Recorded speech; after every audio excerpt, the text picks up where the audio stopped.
bet, yeah, the settings galore. This is a touch screen, so that makes it a little easier. But then there's just, jack your bonkers.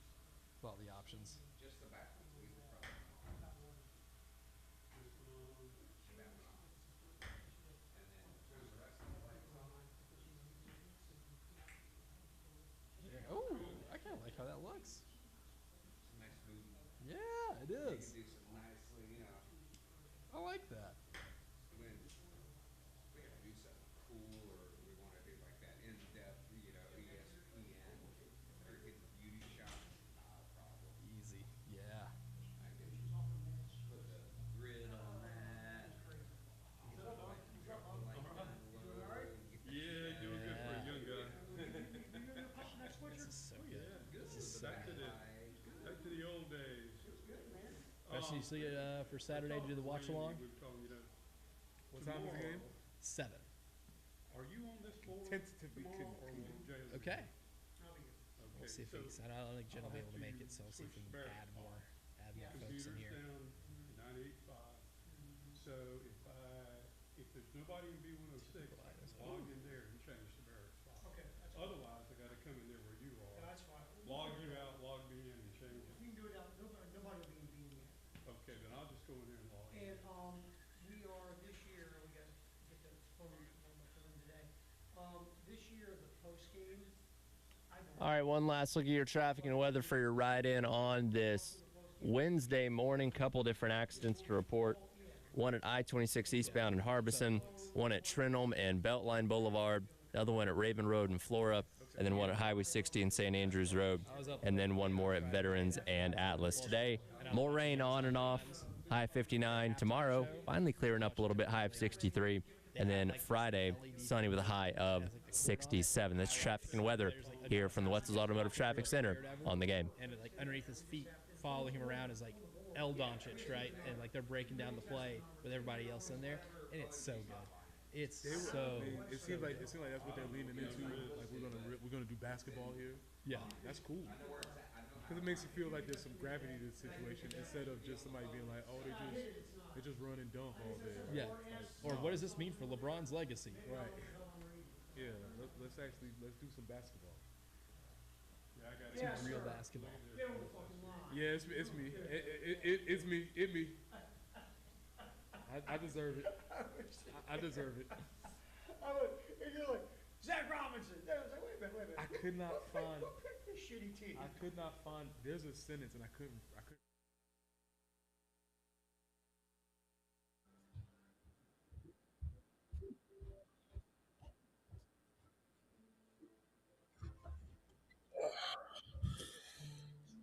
Oh, 9 o'clock on your Wednesday morning. Welcome in. It is the Extra Point. Tyler Head and Jack Beltry along with you here, getting you closer to the end of not only the week, but the end of the month of October.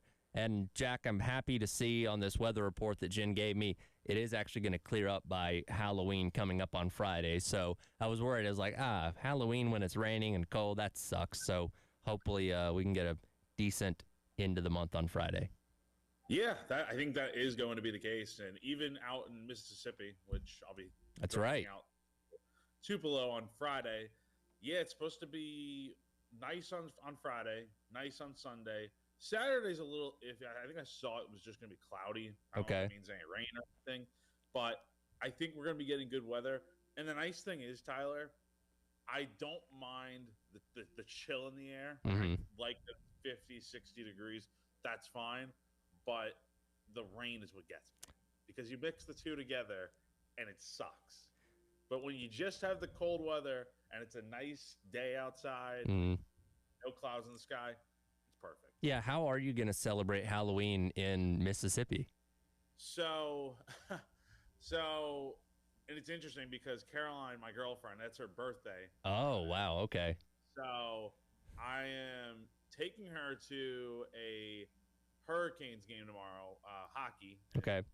Fortunately, they're playing the Islanders, so that'll be fun. Now, is she like a serious hockey fan? Okay, all right. Like serious hockey fan. Like, Gotcha. She's probably gonna be.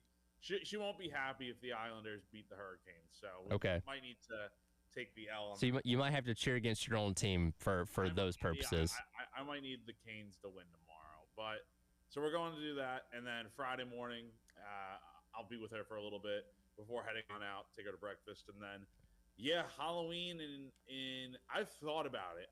I don't know because we're staying in Tupelo. Home of Elvis. Yes, home of Elvis.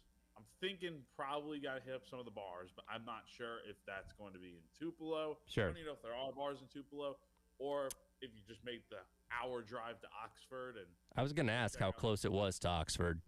it's about an hour. So decisions to make. I mean, I think I'm too old to go trick-or-treating at this point. So You know what? You're never too old for those kind of things. I've seen some very old people trick-or-treating. Have you ever seen the people that come up to your door with a pillowcase, no costume, and they're like, oh, it's for my daughter. She's sick or whatever. I'm like, yeah, I'm sure it is, buddy.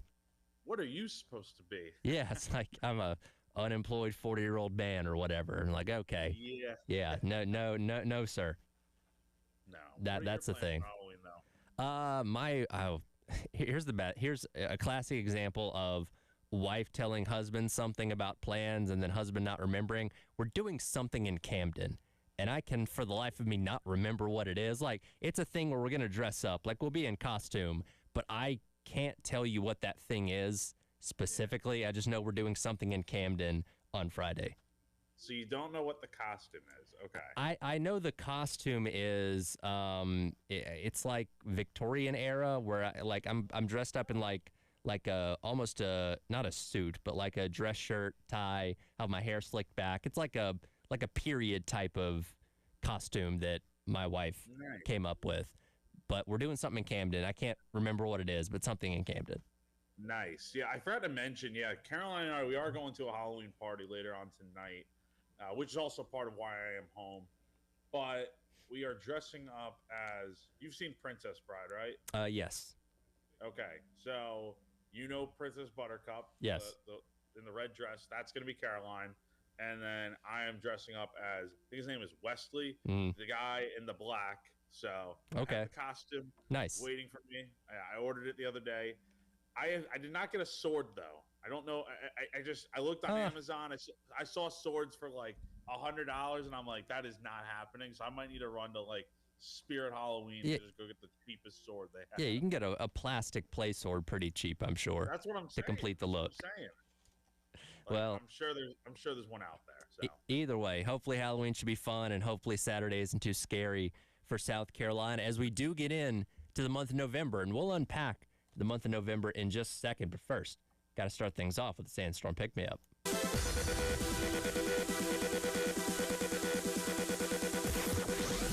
to get hyped. Here's your 9 a.m. Sandstorm. Sponsored by George Sink Injury Lawyers. Just call all nines. It is time for your 9 a.m. Sandstorm Pick Me Up, brought to you by South Carolina's largest injury law firm, George Sink Injury Lawyers. If you've been hurt in the car or at work, call George Sink now at 803 all nines. With Halloween being on Friday, that means when Toe Meets Leather on Saturday in Oxford, Mississippi, it'll officially be the month of November, the best month for Shane Beamer at South Carolina. Jack, are you aware of his record in the month of November? don't know it off the top of my head, but I know it's good. I know it's good, and it's much better than October at this point, which is definitely taking a hit after another winless stretch. He is 13-4 in the month of November in 4 years of South Carolina, including going 5-0 last year, because that win streak started in late October and carried through. Because he had the schedule, the calendar was weird, but he had 5 games in November last year, so that certainly helped out that record, quite a bit. But November Beamer's a thing. I don't know. I can't tell you why it's a thing, but it's a thing. This team always gets better as the year goes along. People like to gravitate towards Cocktober because it's a fun thing to say. We got to come up with a better name for, like, I know Beamer said, they remember November. Like, that's kind of basic. Like, we need something more elaborate for what this team does in the month of November. Cocktober does not exist. It's not a real thing. Like, when you have 2 winless Octobers under Beamer. Yeah. 2023, South Carolina didn't just go winless. They didn't force a single turnover in October. And then this October, they lost all their games. So I think we got to just retire the name. Let's just let it be October because South Carolina, maybe it should just be Spooktober because South Carolina does not really play well at all in that month. But yes, you are right. Like November to remember is typically the saying that Beamer brings up. Did not mention it yesterday in the press conference, which I was a little surprised by. But maybe we'll get it throughout the month. But we got to come up with something a little bit more catchy. I think. Yeah, because again, in name alone, Cocktober is great. It works. It flows perfectly. I get it. November, a little bit trickier, but I'm sure we can come up with something. Because again, that's what this team does. Good or bad season, November is when they truly hit their stride. 2-2 in 21, 3-1 in 22, 3-1 in 23, 5-0 last year. Like it's a thing. Now again, we talk about things becoming things. When you've done this consistently for 4 seasons, it's who you are. It's a part of your identity, and quite frankly, can maybe instill a little bit of hope in people that again, your back is up against the wall. You have to find a way to go 3-1 in your last 4 games to just make a bowl game. But it's like, okay, well, if there was ever a time to go 3-1, the month of November is that month. Like, you have to. You have no choice. Like, you want to go to a bowl game somehow. You got to win one of these next 2 games. And then, I mean, what if they win on Saturday? I'm telling you, man, this whole November thing is legit as it gets. Because some of the opponents they've played in the month of November over the last few years, like, I think the schedule's been kind of light. I just don't remember it ever being like this, where you've had, well, I say that, and then, well, let me put it this way. You haven't had to play 2 top 10 opponents in back-to-back weeks on the road because you did play 2 top 10 opponents back in 2022. Right. Beat both of them, but it was Tennessee at home and then Clemson on the road. This year, I mean, you're facing 2 borderline top 5 teams in the country. Maybe should be ranked even higher than that. I mean, they are Ole Miss and A&M are really, really good. So looking back on past Novembers, this will be the 2nd straight year you've played 5 games in November because of the way the calendar falls and all that kind of stuff. Well, actually, you'll only play 4 this year because you got the bye week in there. But last year you played 5 games in November, which included number 10 Texas A&M, number 23 Missouri, and then on the road at number 12 Clemson. So that, from purely playing 3 ranked opponents, might be the toughest November you've ever had, which you had a 5-0 record in that time. 2022, you did play Tennessee and Clemson back-to-back in the final 2 weeks. Funny enough, they were both ranked number 8. You beat Tennessee, bumped them from number 8. Clemson then became number 8, and you beat them as well on the road the following week. And then in the other 2 years, 21 and 22, Clemson was ranked in both those contests as well. 23 ranked in 2021, and then 2023 as well, where again, you went into that game trying to get yourself to bowl eligibility. It just unfortunately didn't happen. So every single year in November, usually because of Clemson, you're always going to play at least one ranked team. This year, funny enough, Clemson's not one of those ranked teams, but you have 2 top 10 opponents in Ole Miss and A&M start things off. And you can find a way. If you can find a way to win one of those games, just one of them, maybe this weekend against Ole Miss, say, okay, 2 more wins, Coastal, manageable, Clemson, manageable. Like, the possibilities of making a bowl game become a lot clearer. Yes, and that's, I mean, really shouldn't even have to be at this point. Like, maybe they should already have bowl eligibility almost locked up. I mean, the games against Missouri, the games against Alabama, you led in the 4th quarter, you couldn't finish.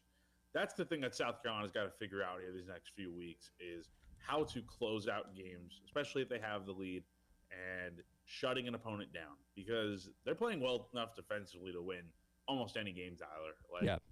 We talk about everything they lost off of last year's defense, but they're going out there and giving you a chance every single time. I know what happened in the 4th quarter happened against Alabama, but before that, playing lights out most of the day. So, and again, your offense took some strides forward. I mean, they looked a bit more efficient, and I think a lot of that has to do with running a little bit of tempo, just simplifying things on offense a little bit more to where you're calling the best plays, getting the ball in your best players' hands, keeping it in 16's hands most of the time, and it leads to success. Now, can it be a bit more enhanced to where you're scoring 30-plus points? That gives you much more of a chance to win any single of these games. Yeah, you're in my opinion, you're not beating Ole Miss or A&M without getting into the 30s. I think both those teams are just so good on offense. There's no way I see you winning those games without getting around 30 points. Now, what we saw this past weekend did give you a little bit of hope that might be possible as the season rolls along. And we'll get into what Beamer had to say about simplifying the offense yesterday when he talked to you guys coming up next. It is The Extra Point. Tyler Head and Jack Beltry along with you on your Wednesday here on The Game.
All right, welcome back in. It is the Extra Point.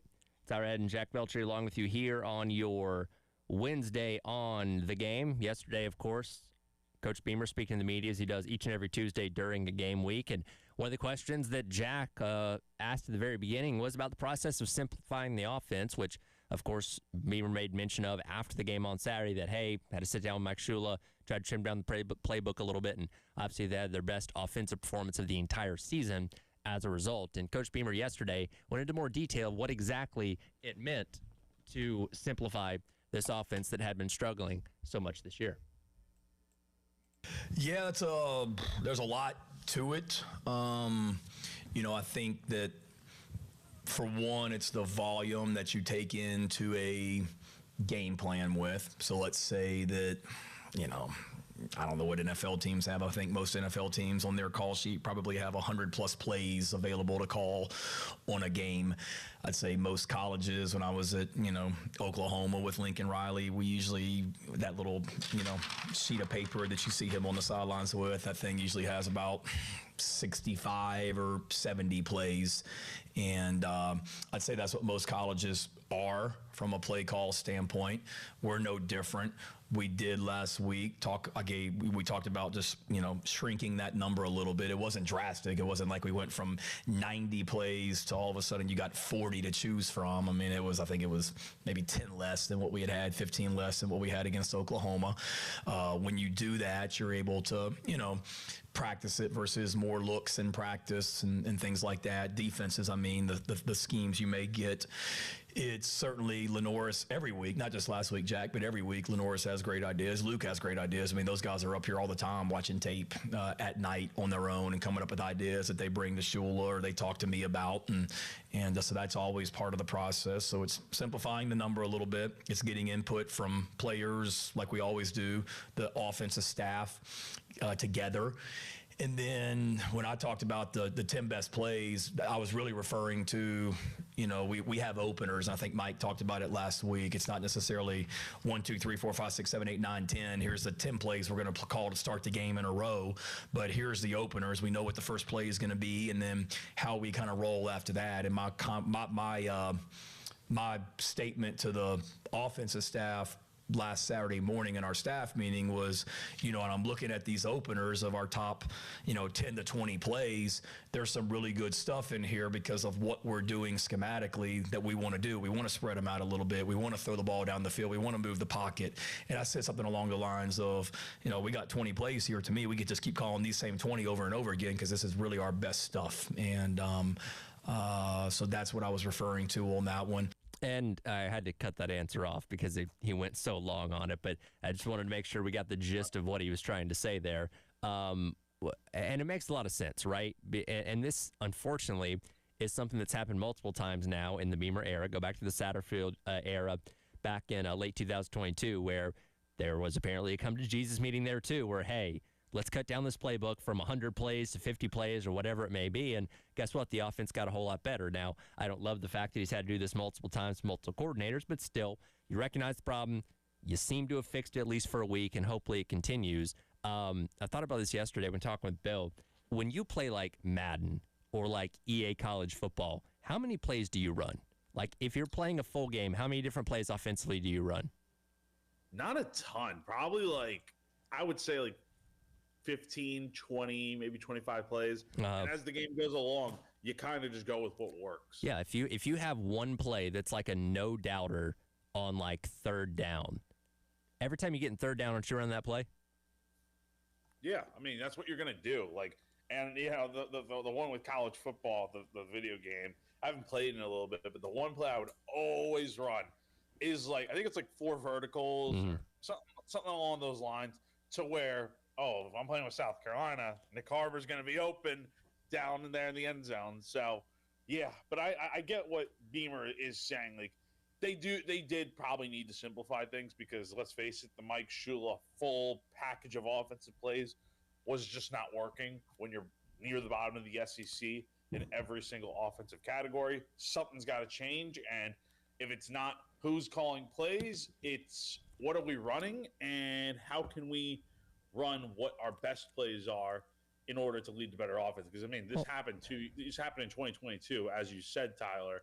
But I think it's frustrating for the fans online seeing that. Oh, why is it taking until the 8th game of the year to do something like this? I think there can also be just being overwhelmed by choice. And look, we all deal with that constantly, right? Like if you ever sat down and decided you wanted to watch a movie or eating dinner with your girlfriend or wife or whatever, and you're scrolling through every single subscription service saying, oh, maybe that one, maybe that one, maybe that one, and you end up wasting 20 minutes just trying to pick a movie when you instead, if you were just kind of given a list of 5 to pick from, it's a whole lot easier. Same kind of thing here. Like, I'm sure there's tons of good plays theoretically on the sheet that Mike Shula has, but in critical situations, when you're trying to make these decisions within 40 seconds, again, you only get 40 seconds between plays, and really you only get 25 seconds to be able to communicate everything inside the headset of Lenora Sellers before the communication cuts off. You got to think fast. And if you have all these plays to choose from, you're going to overthink it more often than not, saying, okay, well, maybe this play, but maybe that play, as opposed to a short list like, all right, here's my 12 best plays. Let's go with number 7. You know what I mean? It just makes the decision-making a whole lot easier, and I think in time also allows the offense to flow a lot easier. Totally. And, you know, I don't think it was in the clip there. It was a long answer. So it was kind of towards the end of the clip, I think, where Shane had asked Lenoris about, hey, what do you think about this? And Lenoris kind of gave an interesting answer where he said, yeah, I mean, I don't think we're running anything too crazy. I don't think we're running too much. And Shane agreed. But I think this is probably what's best for them moving forward, in that they run their best plays, get the ball in their best players' hands, and just run them over and over again. And if that's 10 plays, if that's 20 plays, if that's 30 plays, so be it. If it's working, don't change it, because South Carolina needs to score points to win football games. And it's not like it was the most perfect performance on Saturday, but you outgained Alabama. You still rushed for over 100 yards, but you'd like to be a bit more consistent in the ground game. You'd like to get closer to 150, 200. And, I mean, you were 6 of 17 on third downs, 2 of 2 on fourth downs. So not amazing, but you still played pretty well offensively. Good enough to give you a chance to win that game, but you'd like to do a bit more. Well, the best thing that they did last week was they put the ball in Sellers' hands more. And I know you had instances like Kentucky where he had the ball more, but more against quality competition that I think we've seen at all this entire year. And your offense obviously looked better because of it. I was looking at Lenora Sellers' stats yesterday on the entire season. Again, he's only missed half of a game. He did not play the second half against Vanderbilt. That's it. And his stats are just a tick over 1,300 yards passing, 6 touchdowns, 3 interceptions, 175 total rushing yards, sacks to account in that, and 2 rushing touchdowns. That was his first rushing touchdown on Saturday since the opener against Virginia Tech, where he ran it in on that opening drive. Like that, if you would have told me these would be his stats with 4 games to go, I would not have believed you, or I would have said he must have gotten hurt and missed like 4 games, because there's no way the guy we saw last year should be putting up those kind of numbers this season. But it makes, well, the defenses are better adjusted to Sellers now, I think. So that is probably part of it. But yeah, you're right. Like, his stats are way down compared to last season. And that's a little bit surprising that he's not even at 2,000 yards yet, which is probably around where he was at this time last year, if not getting close to it.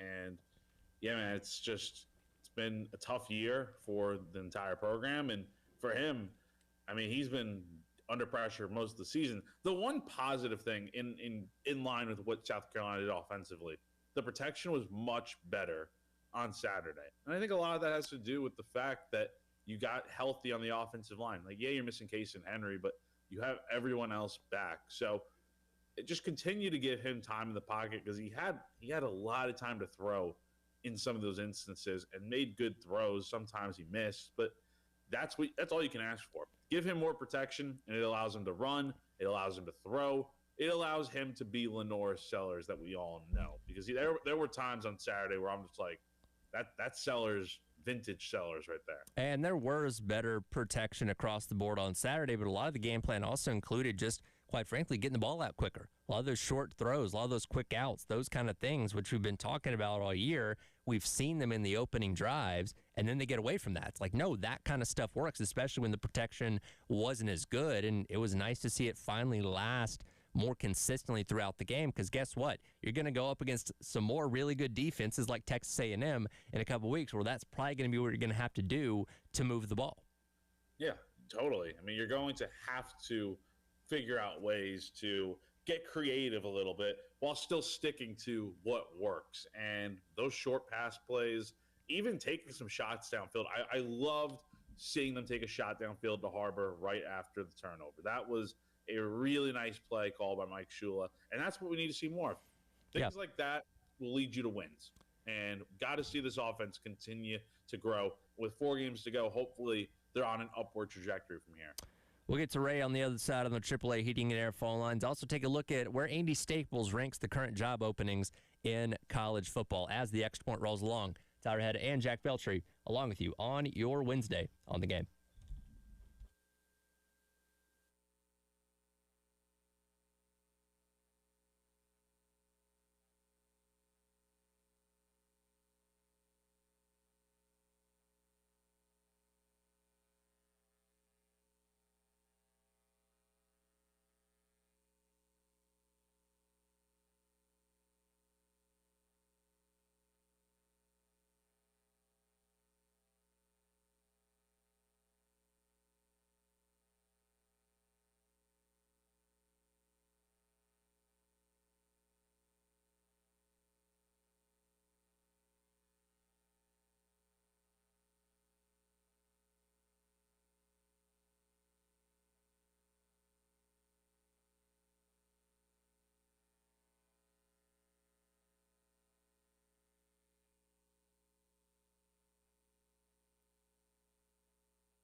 All right, welcome back in. Extra Points. Outhead Jack Beltry with you on your Wednesday here on The Game. Gamecocks taking on the Rebels of Ole Miss coming up Saturday night, 7 o'clock, which you can listen to right here on The Game. Pre-game coverage starting with myself and Elijah Campbell for Gamecocks game day Saturday afternoon at 2 o'clock live from O'Hara's over in Lexington. Ray wants to offer some thoughts on the upcoming matchup with the Rebels on the AAA Heating and Air phone lines. Ray, appreciate the call as always. What's on your mind today, man?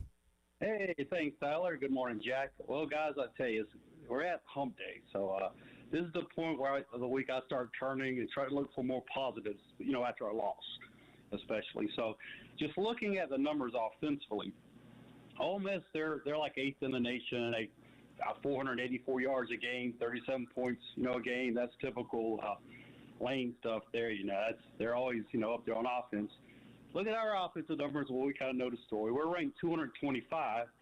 We're garnishing right at 302 yards a game, a little over 20 points a game. So if you look at that, that's kind of tough. Then I look at the defense.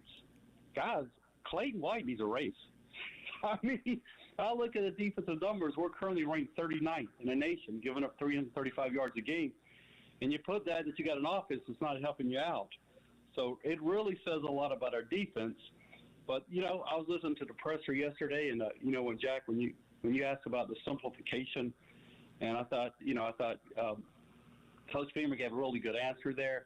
I think simplifying the offense, and then I heard somebody playing, more of an up-tempo brand of offense, hey, what a novel idea that is, But so I'm looking at all that, and I'm thinking that's going to be a tough game. I think we're going to have to score at least 35 to be, to have a chance in this game, and I do think we have a chance. But what really kind of gives me a little bit of hope, and I know hope is it's not a word for strategy, but still you can have hope. I was listening to Lane's presser, and, Lane has no problem saying the other team is no good. He has no problem saying if they're bad on this point of the ball or whatever. In fact, I think he kind of enjoys that. He cherishes that. But the first thing he said was South Carolina should have beat Alabama. They have a very athletic quarterback. So the fact that he has never beaten Alabama, that's the one team he hasn't beaten. I know a lot of people say that. I think he has respect for us. So his presser, he didn't look at us as a 3-5 team. He looked at it as a team that should have beaten Alabama. So right now, Jack, that's what I'm hanging my hat on. But I thought the simplification thing was a great point, and we'll see what happens. But man, we got a chance. That's all I got to say. Thanks, guys. Absolutely. Appreciate the call as always, Ray. 803-404-6100. And you do have a chance. And looking at, I put together my opponent scouting report every single week because I do the pregame show on Saturdays and I want to be as prepared as possible. And I'm in the process of going through all the numbers and looking at every player specifically for Ole Miss. And, their defensive numbers aren't really that great. They're okay. They're kind of in the middle in a lot of categories in the SEC. But, there are points to be had against this team if you can take the momentum of what you did last week and carry it over to this weekend. Yeah, I think Ray is probably right. You probably do need to get somewhere in the ballpark of at least 30 points to win this game. Now, this offense, they have not done that. Not really come necessarily particularly close to getting towards that 30 points. They scored 22 this past weekend, which is good, but that's not enough. You have to go out here and, dare I say, kind of light up the scoreboard a little bit. And hopefully, because your defense has been balling out this season, hopefully they are able to go ahead and keep Ole Miss at bay. I don't know what the point total you need to hold them to, but considering you probably need about 30 points, hopefully just a little bit under that, hopefully somewhere in the 20s so you can have a chance. If you can score 31 and hold them to 28, that'll be enough. Yes, Though that will be enough. That's going to be a tough test. And listen, talking about giving Clayton White a raise, if he can hold that Ole Miss offense under 30 points, I think you'll more have earned a raise or something along those lines because, again, this defense is what has kept this team in games so far this year. The storyline going into the weekend revolving around Lane Kiffin, though, isn't really about this game. It's about, is he going to stay? Is he going to go? Now, he did address the rumors with his team prior to the game last week against Oklahoma, which I thought was a smart thing to do, but he's still the name at the top of just about everybody's hot board. And I've been around college football for a long time. I can't remember one specific coach being as sought after of a prospect as Kiffin has been for all these top jobs at one time. it's insane. It's every job that becomes open. It's like the first call an AD or whoever's making these decisions should be making is let's call Lane Kiffin. If he said, make him say no, Right. is the mentality that these schools are going to have. And I would be shocked if Florida and LSU, I don't know about Penn State, but definitely LSU and Florida are going to be the two main suitors, I think, in this race to try to get Lane. But also, maybe he just stays at Ole Miss. He's got a good thing going there. He's the I guess, like, the man in Oxford, right? I mean, Yeah. He's the guy. And I'm sure he has a lot more say-so in what the football program does and just in athletics in general. And the expectations are not the same at Ole Miss compared to LSU and Florida, where we're seeing coaches get run out of town after 3.5 seasons. And it's tough to build a program in that time because year one, you never know what can happen. That kind of dictates what you're going to do potentially. And then year 2 and 3, if you're not winning 10-plus games and making the playoff, then you're out. And this fan base turns on you. I mean, Yeah. Brian Kelly, for all the heat that he gets, he did have a Heisman Trophy winner in Jaden Daniels, made it to the SEC championship in year 1, went 8-4, 9-3 in some seasons in the middle, and then this year they're 5-3. Some programs would take that, but at LSU the standard's different, and so I just don't know if Lane would want to deal with that.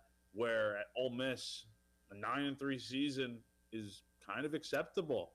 Going 10 wins, that's what he's done, and it hasn't been enough to make the playoff, but right now they're on the trajectory to make the playoff. So the key for Ole Miss in this situation is, can you get him locked under a new deal for the future moving forward? Because if it's not about money, it's got to be about just getting him to stay in Oxford at all costs. So Andy Staples ranked all the available jobs right now, and look, there's going to be more coming open here in the next couple weeks, and certainly when the season does end, some high-profile jobs, more likely than not, like Auburn and Florida State, and he ranked LSU, Florida, and Penn State 1, 2, and 3. And in talking about these jobs, obviously made reference to the success they've had in years past, obviously the national championships at all three of those programs, and the high standard that they're being held to. And look, 10 years ago, if Lane Kiffin was the coach at Ole Miss and these jobs are up for grabs, I'd say yes, absolutely. You need to go take the LSU job because you'll have more opportunities to win there than you have at LSU.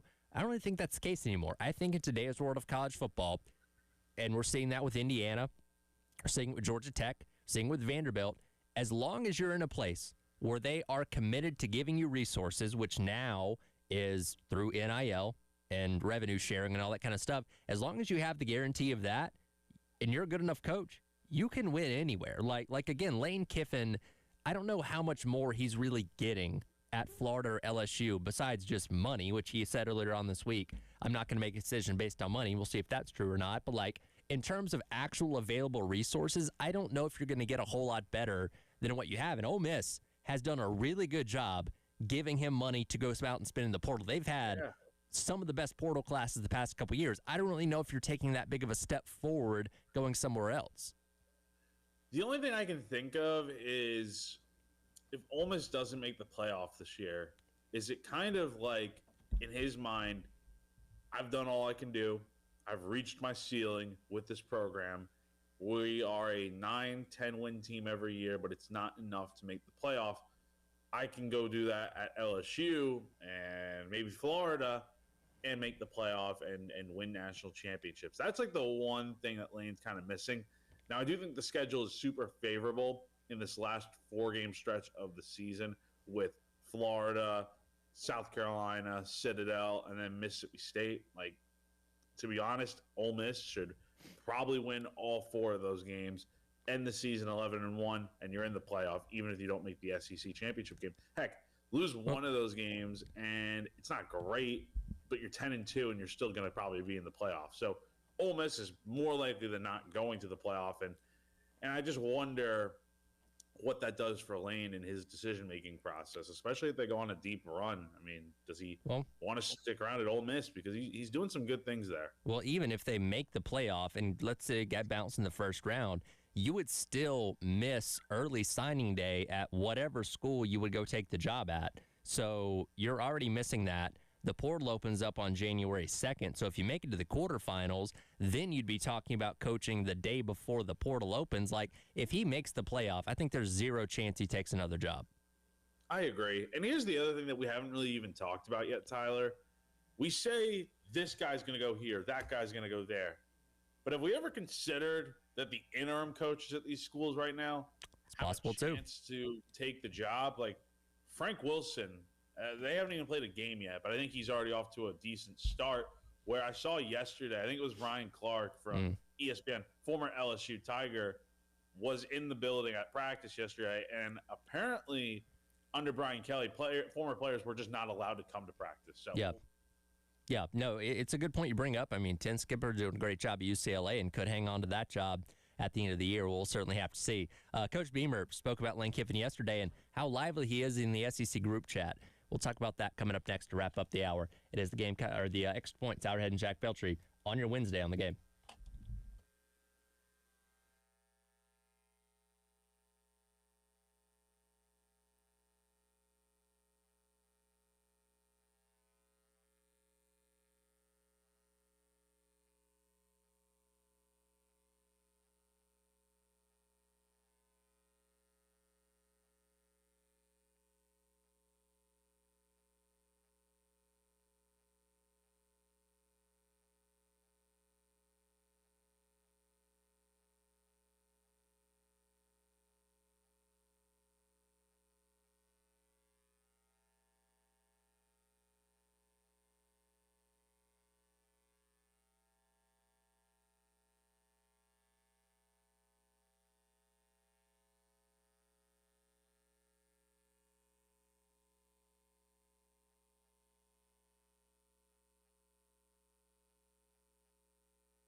he's just very, very real. You know, he definitely keeps the SEC head coaches group texts that we're on. He definitely keeps that entertaining and lively with stuff that he may send on there, tweets that he has seen or whatever it might be. And sometimes there's, you know, he keeps it entertaining for sure. Welcome back in. It is the Extra Points Hourhead and Jack Belcher with you on your Wednesday here on the game. Coach Beamer yesterday, a small snippet when he was talking about Lane Kiffin and his liveliness on the SEC coaches group chat, which we've known about this for a while. Other coaches have alluded to it, and he's probably not the first one to mention Lane's antics on there. I got to imagine, well, I don't know. Do we think Lane's the funnest one in the group chat, or somebody else maybe a little more active and fun? I can't see anyone else besides Lane Kiffin being as active and fun. I mean, he probably just, you see the way he tweets and sure. how much fun he has with that, just tweeting out random things. It's very much possible that's the exact same way it is in that group chat.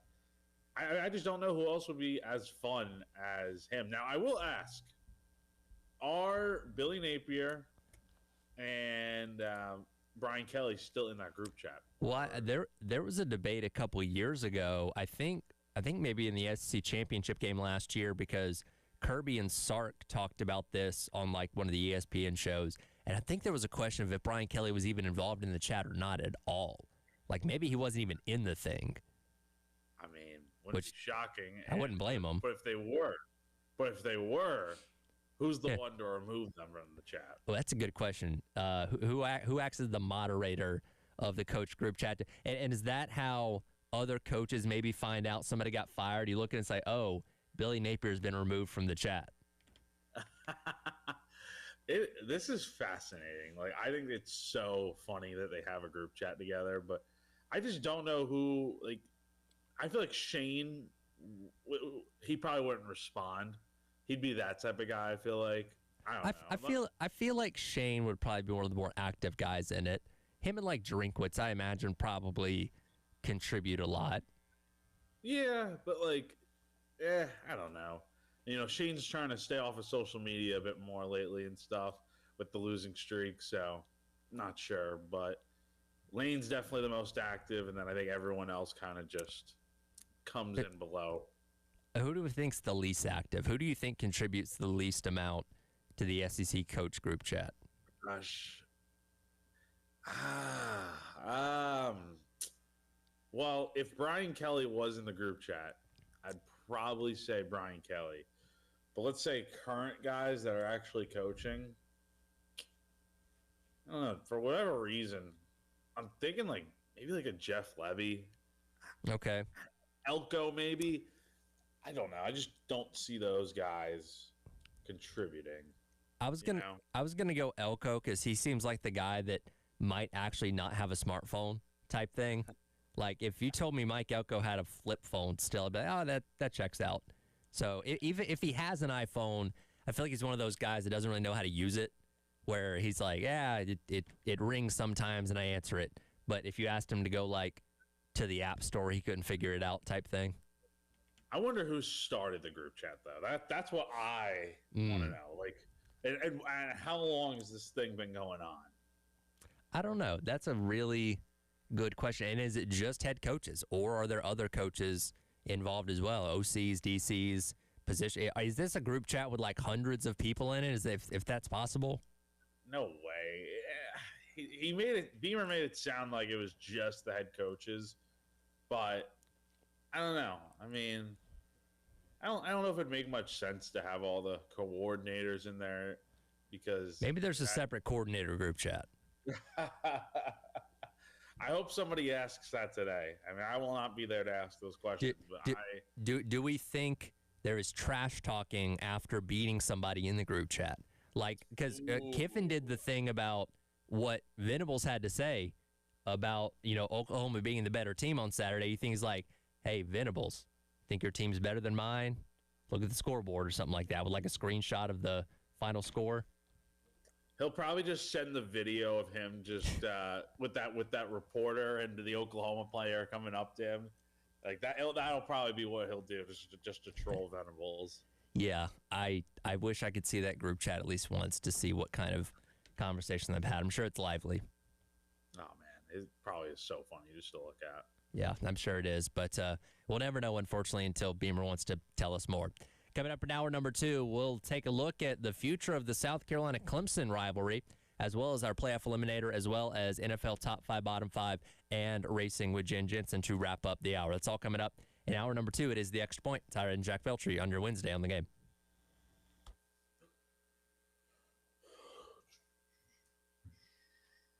Jackie, you got AAA here. Yep, I know.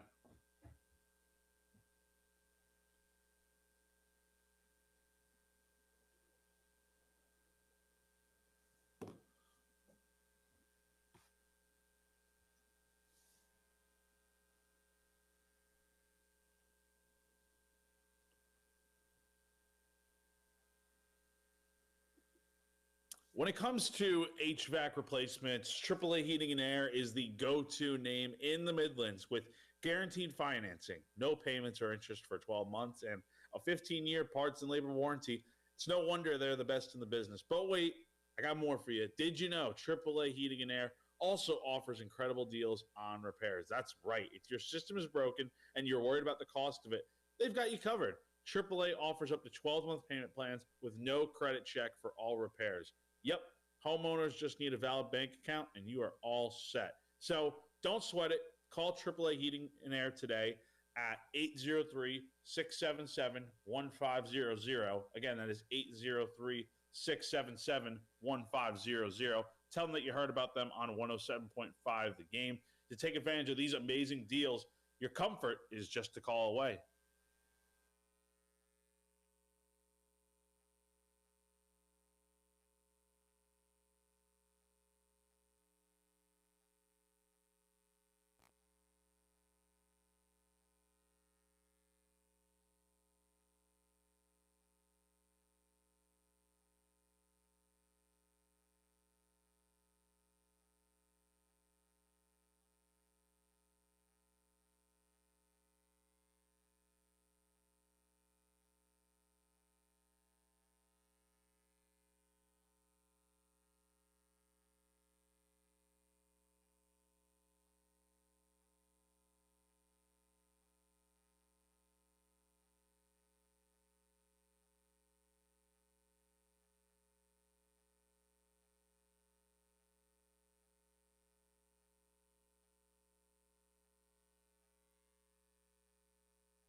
All right, welcome back in. It is hour number 2 of the Extra Point. Tyler Ed and Jack Feltry along with you here on your Wednesday on the Game, navigating you through the middle of the week. And again, we'll continue to dive into Ole Miss as the week goes along, as Carolina really, really needs to get this game this upcoming weekend to get themselves in a good position to hopefully make a bowl game when this season's said and done in just a couple of weeks. But, you know, it's never bad to look ahead either. And got to give credit to our guy, Chappell Fowler, who covers Clemson for the state, because he uncovered something earlier on this week through some documents about the future of the Palmetto Bowl and the possibility of it being moved to Black Friday. Now, Jack, this is something we've talked about before, where we know, I guess, the last time this game was being played, or no, it could have happened this year, I believe. Clemson doesn't like the Black Friday thing. They like to have home games on Saturdays, noon kick, as we've done for the past handful of years. But South Carolina has been open about having the game on Black Friday. And it does seem, based on this contract, the ACC football competition agreement between Clemson and South Carolina, there is an option to have the game on Friday, November 26th, or Saturday the 27th in 2027, the next time this series returns to Williams-Brice Stadium. So, Black Friday football, a possibility 2 years from now. I love it. I think it'd be really cool because we hear Shane Beamer talk about it yesterday, and these are points we already kind of knew, in that it would be great exposure. I mean, look at the Georgia Tech game last year. That averaged 8.5 million viewers on TV and then 11.5 million at its peak. So a lot of eyeballs are on it, especially if that's a night game. I mean, we've seen more SEC teams play on a Friday, on Black Friday, given the opportunity. And South Carolina's had the opportunity to play on Friday, but Clemson has said no to it. And Dabo Swinney's main reason for it is it comes down to a few things. Number one, playing on Saturday gives Clemson fans and everyone more time to travel back for the game after the Thanksgiving holiday. Number two, it's great to have the game on Saturday for local businesses in the area, though I think local businesses would still thrive if the game was played on a Friday. And then also recruiting. I mean, that's the other thing that even Shane mentioned a little bit, and it would affect South Carolina too, in this case, even if the game were at Willie B and they played on a Friday, is that you got high school playoffs going on. Those go into December. So it's something worth keeping an eye on. I would be cool with it being on a Black Friday when it's at home for South Carolina. And then when it goes to Clemson, it typically would stick on Saturday, just because I don't think Dabo is really going to budge on that. So you would be cool if it just alternated every single year? Yeah, I think that would be great for South Carolina and Clemson. I think that would be good. And Dabo is open to it being on a Friday when it's at South Carolina, just not at Clemson. Yeah, and look, I get both sides of the argument here. And look, I love what the SEC has done in its new contract with ESPN, where now Black Friday is a day that the SEC kind of owns, right? And look, we've always had games on Black Friday. Missouri and Arkansas, they used to play on Black Friday every single year at 2:30. That was always a game to look forward to. And you've had other games that get played in Nebraska, Iowa, those kind of things. But starting last year, and we're going to have the same thing this year because the Egg Bowl is going to be on Friday. You're going to get Georgia and Georgia Tech at 3:30, and then Texas and Texas A&M. That night is the nightcap at 7:30. I love the fact, and you can rotate it every single year with different games going in and out and all that kind of stuff, but I love the fact that, because rivalry week's the best for college football, in my opinion, because you get games all day Friday, all day Saturday, the rivalry games. You're talking about playoff eliminators. You're talking about positioning for conference championships. The best weekend in the entire year right there at the end of the regular season. And I love the fact that we've now stretched that out in the SEC, where we have some phenomenal rivalries to encapsulate the entire day on Black Friday. And I would love to see South Carolina be a part of that. Less competition you're going up against, more eyeballs on you as a game itself. And I just think it's a win all the way around if you can make that happen in 2 years. It most definitely is. Regardless of what time slot you're playing at on Friday, you are going to have attention on you, because besides those SEC games, you have other games going on, but they're not on the same level as what you have with the SEC. Like, eyeballs will be on you for sure. Not to say they won't be on you on a Saturday, but certainly Friday feels like a really interesting idea for them moving forward. Yeah, as long as the NFL doesn't continue to take over Black Friday like they have been doing. They want everything. They do. We need, and also here's my chance to say, we need the national championship on a Saturday, not a Monday. NFL, college football, let's figure it out. You're preaching to the choir here, man. I've been beating that drum for a long time, and unfortunately, I don't think we're going to get our way, but I guess nothing's impossible today, right? Yeah, maybe someday. Well, it's time to look at our college football playoff eliminator, where every single week we go through and decide which teams have no shot at making the college football playoff anymore. And now is when things start getting really interesting. The last month of the regular season, where quite literally one more loss for a lot of teams can ultimately do them in. So we'll start with the SEC as we always do. We've eliminated Kentucky, Florida, South Carolina, Arkansas, Auburn, and Mississippi State. I feel like we're both going to agree on at least one of the teams, if only just one, that is now on this list of not having a shot at the college football playoff anymore, right? LSU, baby. Come on down. To the list. Add the Bayou Bengals to the list. And man. What's crazy, I went back yesterday and looked. All 12 ESPN college football writers gave their preseason college football playoff projections of which teams they thought were going to be in the 12-team field. 10 of the 12 had LSU in the college football playoff. And now we're eliminating them from that competition before November gets here. I mean, I thought LSU was going to be like maybe right in there in the playoff this year, competing for a national title. But we're more so talking about, are they going to get to a bowl game? I mean, they probably will. Just got to get one more win. But man, what a disappointing year this has been for LSU. So yeah, they got to be off the list here. Yeah, and again, in the SEC, having 3 losses, I think is going to do you in, especially this year with how competitive it's been. That also speaks to how good the SEC is right now, because all ranked teams in the SEC, starting with A&M at number 3, all the way down to Texas at number 20, all of them have no more than 2 losses. It is going to be really interesting to see how the SEC does shake out, because, I mean, most of these teams are still going to play each other. Like, you're going to have Vanderbilt play Texas this weekend. You're going to have Tennessee play Oklahoma. That's a de facto eliminator from the playoff right there. So we are going to have more teams to add to this list, and I'll be very interested to see how the SEC does shake out with who comes out on top. Take a look at the Big Ten. We've already eliminated UCLA, Northwestern, Wisconsin, Purdue, Rutgers, Penn State, Michigan State, Maryland, Illinois, and Nebraska. I am ready. I think we debated this last week on if we needed to put Minnesota on this list or not. Yes. They've now lost to Iowa and got trounced by Iowa. But who gives up 41 points to Iowa? Only Minnesota, right after a great game against Nebraska the week before. Like, put them on the list. Like, for perspective, Ohio State scored 42 points on Minnesota. Iowa scored 41. Make that make sense to me. Does not make sense. Iowa's not known for scoring points on offense, and that's a bad loss for Minnesota.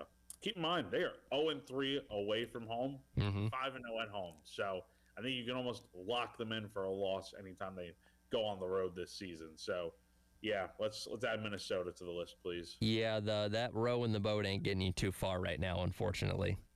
No, definitely not. So the Big Ten's almost getting pretty full there with the Big Ten. They're by far the conference with the most teams out. So that says a lot, I think, about how top heavy that conference is. Yeah, it's the most loaded right now. Let's see, 1, 2, 3, 4, 5, 6, 7, 8, 9, 10. We've gotten to 11 now, and there's only 18 teams in the Big Ten. And again, still a lot of spots up for grabs, and again, we'll see how many at-larges they get in there. But yeah, the Big Ten is dwindling by the week of teams that could realistically get themselves into the college football playoff. The ACC now, we have added Stanford, Virginia Tech, Boston College, Clemson, North Carolina, Florida State, NC State, Wake Forest, and most recently, Syracuse. I am ready to add in Cal. Cal lost this past weekend. You know what they lost to, Jack? Who they lose to? I missed that. Virginia Tech. Virginia Tech beat them. This is a Virginia Tech team that fired their coach over a month ago. What is going on with the Cal algorithm, man? What is going on? They got off to such a good start this season, and then it's all crumbled down. It's bad right now. Yeah, they currently sit at 5-3. Funny enough, because again, they when I'm looking at this on ESPN, it's all based on conference standings, not your overall record. They are behind 3-5 Virginia Tech because they own the tiebreaker because both teams are 2-2 in conference play. And with how competitive the ACC is, and there's a reason we already have Wake Forest and Virginia Tech on that list, I have not eliminated, and we haven't eliminated any teams that have only one loss so far because that league is so wide open. I don't know who's going to play in the conference championship. I think it's going to be Georgia Tech and maybe Virginia, but I don't know for sure. No, we can't say with certainty yet. That conference is a bit of a wild card at this point, and I mean, there's going to be some tough games coming up for Georgia Tech and Virginia, and even Miami going to SMU this weekend as an underdog. So it's going to be real tricky, but yeah, I think that's the only team we need to eliminate this week is Cal. What a disappointment losing to Virginia Tech. And last major conference here, the Big 12, we've already eliminated Kansas State, Oklahoma State, Colorado, which, by the way, have you paid attention to how bad Colorado was this past weekend? Oh, that was like the only game on Saturday night. That was a doozy. It was like 43-0 at the half. Yeah, they had negative yards at halftime. I don't know how Deion still has a job. It's bad there in Colorado. So we have long since eliminated Colorado from our playoff contention, rightfully so. West Virginia, UCF, Arizona, Baylor, and Kansas. My suggestion this week, unfortunately, is the team that won it all last year, Arizona State. They fell to Houston this past weekend after having the big win against Texas Tech. They're 5-3 right now and unranked. And this is, to me, is a one-bid league. You have to win the conference to get yourself in the playoff, and I don't see a pathway for Arizona State right now. I don't know if I would say it's a one-bid league. Maybe so, but if BYU continues on the pace they're at, and Cincinnati, which has been really good so far this year. I mean, Cincinnati's got Utah this weekend, which is College Game Day game of the week. That's going to be really interesting. Texas Tech has been good this year. Houston's been surprisingly really good. I mean, this could potentially be a two-bid league, especially if one of those teams beats BYU in the Big 12 championship game. You might automatically get to it, especially if BYU doesn't lose the rest of the regular season. I think if you get two undefeateds playing for the conference championship, you got a good shot at it. I don't know with how chaotic this conference is if that's going to make it all the way through the final month of the regular season, though. That's my thing. No, that's the thing. And it would have to be BYU going undefeated, and then one of these one-loss teams, whether it's Cincinnati, Tech, Houston, Utah, one of those teams, if they're able to beat BYU in the potential hypothetical Big 12 championship game, that's your best chance of getting to win. But otherwise, I agree. If BYU wins it, that's probably going to be a one-bid league. So there's your updated college football playoff eliminators. The list continues to grow as we get set to enter the final month of the regular season. Continuing on with the list, we'll hit our NFL top 5, bottom 5 coming up next, as well as hit some of the headlines happening around the National Football League as the Extra Point rolls along. Tyler Head and Jack Beltry along with you here on your Wednesday on the Game.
All right, welcome back in. It is the Extra Point. Tyler Head and Jack Belcher along with you here on your Wednesday on the game. Tomorrow night, Carolina calls Coach Beamer and Todd Ellis at 7 p.m. right here on the game. We'll lead you right into coverage of Thursday night football. The Miami Dolphins playing host to the Baltimore Ravens. And we learned yesterday, Jack, that sounds like Lamar Jackson going to be a go for tomorrow night's game. And look, I think a lot of people, including myself, had kind of written off the Ravens, considering they were 1-5. Defense was bad. But shout out Snoop Huntley.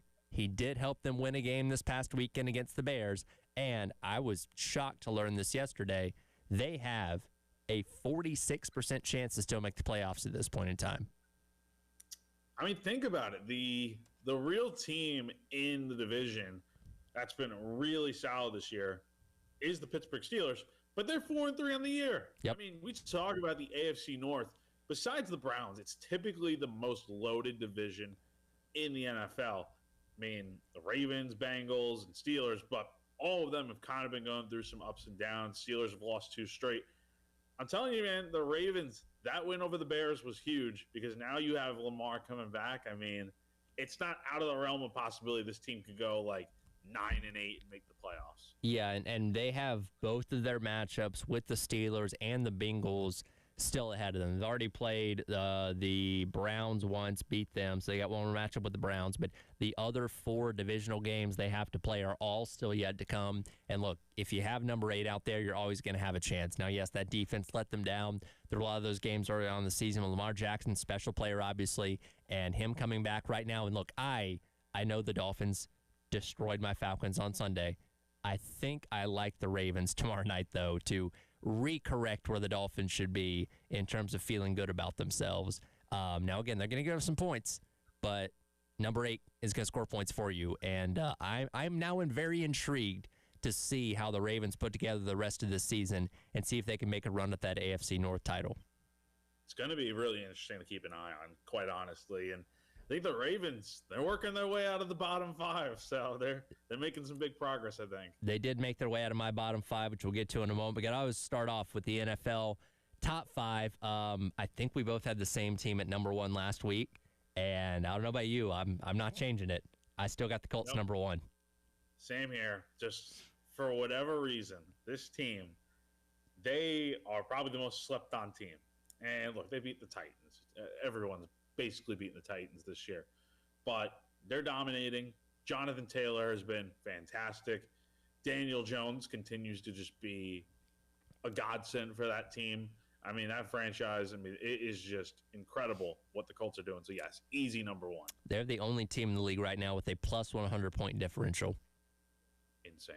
Crazy. They're just on another level right now. Did not think we'd be saying that. I've seen a lot of love being thrown the way of Charlie Irsay Gordon, who is the daughter of Jim Irsay that's now running the team. And she's on the sidelines every single week. She's got a little notepad taking notes and press conferences and stuff like that. She really seems to be locked in. And look, obviously it's the guys on the field. They're making the plays. But I got to imagine having good ownership is probably helping out a lot, too. And look, Jim Irsay had his issues and obviously passed away over the summer, but Charlie seems to really have this thing running like a tight ship right now. Some people might have an issue with the way she's kind of micromanaging things, but it's working. And if it weren't working, I think there'd be a lot more criticism right now, but it's working, and I don't think there's any reason to complain about it. I wish more owners were kind of like this, being involved instead of watching from their suites up above and not really caring unless they're making money. Yeah, no, she clearly wants to win, and they're doing that. And again, the resurrection of Danny Dimes is something that he was on the McAfee show the other day, and I was watching him like, I can't believe we're looking at Danny Dimes as one of the best quarterbacks in the league when we're ready to throw this guy on the trash heap just a couple of years ago. Really, just last year. I don't know if we're ready to have this conversation. Are we ready to have the Daniel Jones for MVP? Ooh, talks? See, I feel comeback player of the year for sure, but I feel like he's the second MVP on his own team because of what Jonathan Taylor's doing right now. So, because I would give JT more of an MVP chance than Danny Dimes right now. You can't go wrong either way, but Daniel Jones has been an incredible story this year for sure. My number 2, they were on a bye this week, so it didn't really change any of my thoughts on them. Lions, last time we saw them, knocked off a good Bucks team, and look, when they're at their best, as I've said, they can beat anybody. Yeah, I had the Lions at number 2, but I honestly went back and looked like the Green Bay Packers have just been playing really good football right now. Took down Aaron Rodgers and the Steelers on Sunday night in Pittsburgh. Besides the game where they tied with the Cowboys in Dallas a few weeks back, they've looked really sharp this year. And I know they had the loss to the Browns, but besides those 2 games, it's been a really good season. I'm liking the way that they got things going. Their defense is playing well. Jordan Love is having a nice year. The Packers right now are my number 2. The Packers are my number 3. I agree with everything that you said there. And I used the said last week, I feel like they're a team that we're just not talking about a lot, despite the fact they only have the one true loss to the Browns. And Sunday night, on Sunday Night Football, it looked like it was going to go the Steelers' way, and then the Packers just explode for 3 touchdowns there in the fourth quarter and beat the Steelers in Pittsburgh, which I thought was a very good win over against what we thought has been a pretty good team in the Steelers so far this year. So they're emerging. This battle for the NFC the NFC North, going to be very fun to watch between these 2 teams. No, most definitely. And my number 3, just kind of flipped with yours, is the Detroit Lions, off this past week, but they play the Vikings on Sunday, and they're coming off a really good win over the Buccaneers. I know they had the loss to the Chiefs at Arrowhead, but what team really goes into Arrowhead and wins all too often? Not many. And so I kind of give them a pass there. And then to beat the Bucs, who Baker Mayfield we view as maybe a potential MVP for that team. He's been really good this year, but that Detroit Lions defense shut him down, and they just continue to just figure it out. Even without Ben Johnson and Aaron Glenn calling the shots on offense and defense, that team has just continued to not even miss a beat. By the way, who's going to play quarterback for the Vikings this weekend? Because you got McCarthy and Wentz out. Ooh, I don't. Do they still have? What's his Nick Mullins? Do they still have him? I don't know if they. I don't even know if he's on the team. Right? That's a good question because Wentz is having surgery now for a torn labrum. Max Brosmer is listed on their depth chart. He went to Minnesota and is 24 years old, and he's a rookie. So I guess that's the direction they're going to be going. I also see now they signed John Wolford, who has not thrown a pass in 3 years, to their practice squad. So I guess that's going to be the backup option. Yeah, I guess so. That's going to be interesting on Sunday. Huh, okay. Well, either way, that's what the Lions are going to be dealing with this upcoming weekend. Last 2 here in the top 5.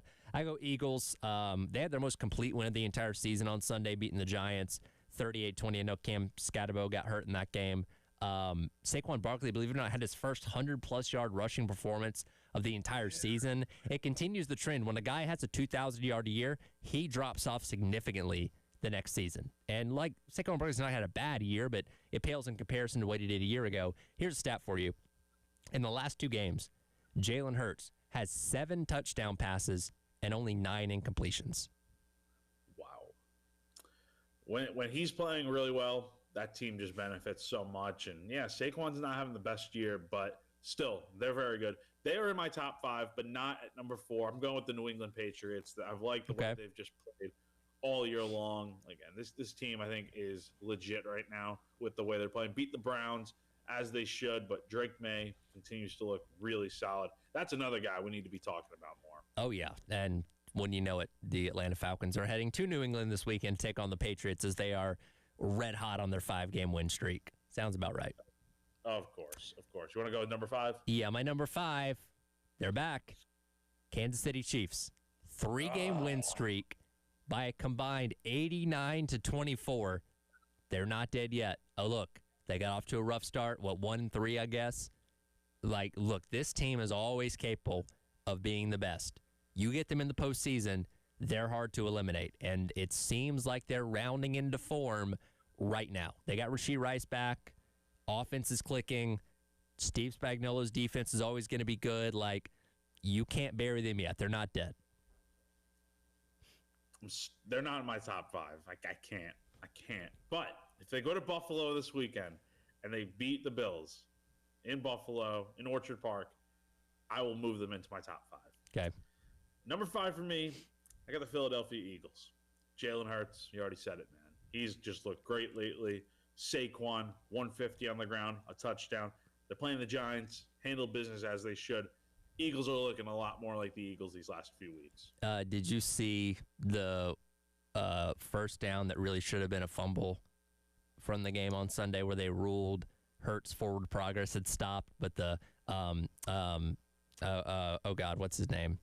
I'm blanking on it. The Giants linebacker stole the ball from him and didn't get ruled a fumble. No, I missed this. I was traveling to Greensboro. They did a tush push, but they ruled his progress had been stopped. But the ball got ripped out of his hands while he was still moving, and it should have been a turnover to the Giants, and it wasn't. So, yeah, there's a little bit of controversy there. But that's not the reason why the Giants lost the game. Yeah, they lost by 18. So they did, yeah. But that was still a critical moment there. We'll hit our NFL to bottom 5 as well as hit the latest news out of New Orleans and some bad news for Spencer Rattler, unfortunately. Hit that coming up next as the X Point rolls along. Tyler Head and Jack Beltry on your Wednesday on the Game.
Welcome back in. It is the Extra Point. Tyler Head and Jack Beltry along with you here on your Wednesday on the game. Before we get into our NFL Bottom 5, it is time for Who Sprung a Leak, brought to you by our friends over at American Leak Detection. And, well, unfortunately for Spencer Rattler, the Saints sprung a leak this past weekend. Their worst loss of the year, 23-3 to the Tampa Bay Buccaneers. And, like, the Saints have not been great this year, but they've been competitive in most of their losses until Sunday when they just kind of got road graded. And unfortunately for Spencer Rattler, that did mean he got benched during that game and Tyler Shough took over. Yeah, this is unfortunate because he had been playing pretty well throughout the season, but 3 interceptions against the Bears 2 weeks ago, and then just not much to really show for it against the Buccaneers a week later. It made sense. And here's the thing. He's a 5th-round quarterback, and you have Tyler Shough, who Kellen Moore drafted. Keep in mind, Spencer Rattler was drafted under the previous staff. So I think they're going to – this felt like it was always coming, and the moment something went wrong for Spencer, they were going to turn to Shough, and it's unfortunate. I think Rattler deserves a little bit of a longer leash, but I guess I get it from the Saints standpoint of that's not the guy they drafted. So hopefully Spencer will be okay moving forward. But, yeah, this is an unfortunate break. And you're right. He was not drafted by Kellen Moore. He was drafted when Dennis Allen was still the head coach. And, again, all that went sideways last year. They fired Dennis Allen. Now Kellen Moore is their head coach. So I've never looked at it as Rattler's future is with the Saints, right? I've always said play well enough during this time window to keep yourself around the league. Because I think, again, even with Tyler Shough, the Saints aren't going to magically turn this thing around. I think they're still playing for a high draft pick at quarterback in next year's draft and trying to rebuild over the course of the next couple of seasons. So my hope for Rattler is that he does well enough here to where he can hang around the league, get on somewhere else, and who knows what happens there. But I don't see his future necessarily being in New Orleans. And, again, it's unfortunate that the last couple games have gone the way they had, and now they're turning over Tyler Shough and seeing what can happen there, but I'm not expecting much different results, to be honest. No, I don't think it really matters who the quarterback is. The team in general is just awful. So it's an unfortunate situation for Spencer, but he's handling it the right way as he always has done. So kudos to him for that, but tough situation, I'm sure. We'll see if they appear in our NFL Bottom 5. For me, though, starting at 28, I got to go with the Las Vegas Raiders. Now, they're on a bye this past week, so we didn't talk about them much, but they've lost 5 out of the last 6. Geno Smith looks washed. He's fine. Those people that wrote him off, the haters that wrote him off, well, he is finally riding back because it's not looking good. Pete Carroll's a great coach. He showed that at Southern Cal, showed that with the Seahawks. I don't know if this experiment's going to work. You can make the argument, okay, give him some time. It's only year number 1. But, man, it's been a bad year. It's been a really rough year for the Vegas Raiders, and they're at number 28 for me. They have been bad this year, no doubt. They barely made it out of the cut. So, number 28 for me, Miami Dolphins. It's they moved up a little bit because they did dominate your Falcons, Tyler, and I won't dive too much into it, but Tua threw 4 touchdowns. They actually looked like a competent offense for once, and this is without Tyreek Hill. So, really good performance for the Dolphins, but not enough to move out of the top or the bottom 5. I don't have to go far for the Dolphins here. Number 29 for me. They had previously been number 31, but give credit where it's due. They won and did so in impressive fashion, 34-10 against Atlanta. Like I said, Tua threw 4 touchdown passes in that game. I didn't know if he was going to throw 4 touchdown passes the rest of the season. He had one eye, by the way, on Sunday. I don't know if you saw this. He woke up with one of his eyes being swollen. He already said he couldn't see his receivers because he's so short. That performance should not have happened given all the circumstances, but somehow it did, and, well, Mike McDaniel survives another week. My gosh. The gift that keeps on giving is the Miami Dolphins this season. I just don't understand how McDaniel still has a job, but a win is going to definitely hold that off for a little bit longer. Number 29 for me, New York Giants. I know they lost Scatterbo. Dart has been been all right at quarterback for the Giants, but it feels like Brian Daboll is just a dead man walking at this point. I feel like his firing is going to come at any day, any point now. And now you're without Scatterbo the rest of the year. Hopefully Tyrone Tracy can actually really pick it up because he's in my fantasy starting lineup this weekend. So You have I'm a gonna need vested him interest to- then. I'm going to need him to actually go out there and do something this week. But Giants are 2-6 on the year. Not much to say. Not a ton of optimism. I think Dable's just gone at some point here soon. As we get to my number 30, I believe a little bit of congratulations are in order. A little bit of a golf clap there. Because sorry to the 1960 Dallas Cowboys. Sorry to the 1982 Baltimore Colts. Sorry to the 1976 Tampa Bay Buccaneers. Sorry to the 2008 Detroit Lions. And sorry to the 2017 Cleveland Browns. The 2025 New York Jets will not be joining you on the list of teams that did not win a game because they finally did it. Aaron Glenn finally got his first win as an NFL head coach in a wild, crazy, high-scoring game against the Bengals. They gave up a lot of points. They gave up a lot of yards, but by God, they finally won a game. And for them, they move out of the number 30 spot to number 31, 32 spot to me, to up to number 30. They're in my number 30 spot as well. How about them, man? Because they were down by 2 touchdowns in the fourth quarter. Honestly, if the Cincinnati Bengals didn't get off to a 2-0 start this season when Joe Burrow was healthy, they would be joining the Jets in this bottom 5 because they have just been atrocious ever since. But my goodness, man, the Jets finally got it done. They are no longer winless, now just 1-7 on the year. Don't say it's over just yet because the Jets, they look good in comeback fashion in Cincinnati the other day. And I got to give a lot of credit to Justin Fields. When your owner quite literally during the week calls you out, you go out there and play the way that he did on Sunday, and I love his rebuttal. That's outside noise. I don't know about outside. That guy owns the team. He's pretty in the building, but I get where he's coming from there. But to be able to handle himself that way and go out there and play well, credit to him. For sure. I'll go here, number 31, the New Orleans Saints. It has been a disaster of a season for Kellen Moore and company. Spencer Rattler's been benched. Tyler Shuck's in at quarterback. I just don't expect anything really different to happen. I don't think Shuck is all of a sudden going to be the savior that team needs. They need so much more than that.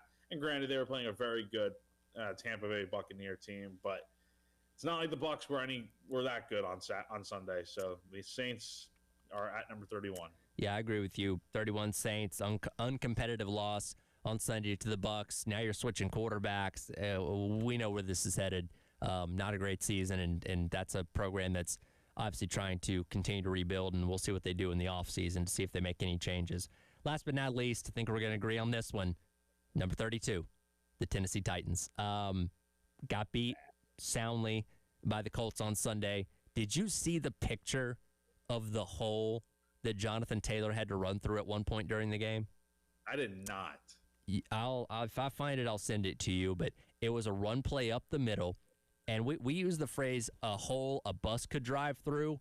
This one literally could. There was not a Titans defensive player within 5 yards on either side of Jonathan Taylor. He's running straight up the middle. They got absolutely worked on the line of scrimmage the entire game, but specifically on that play.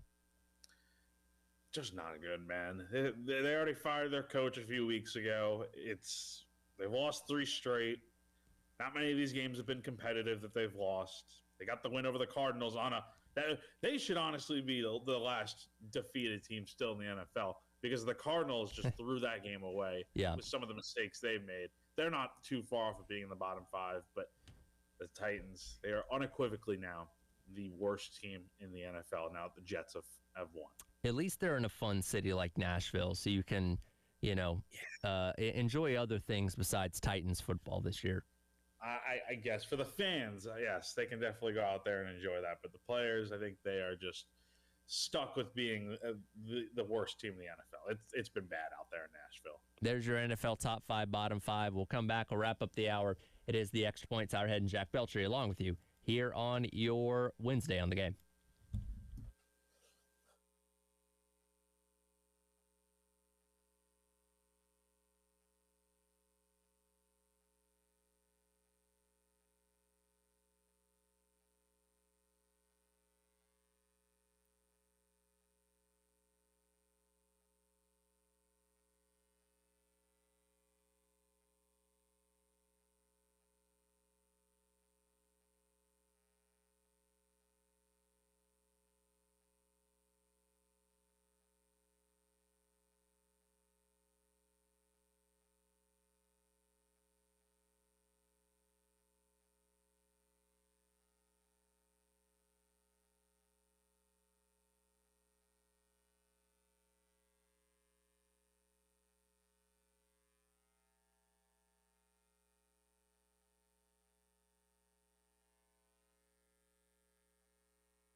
And welcome back in. It is the Extra Point. Tyler Head along with you here on your Wednesday on the Game, is due every Wednesday at 10:45.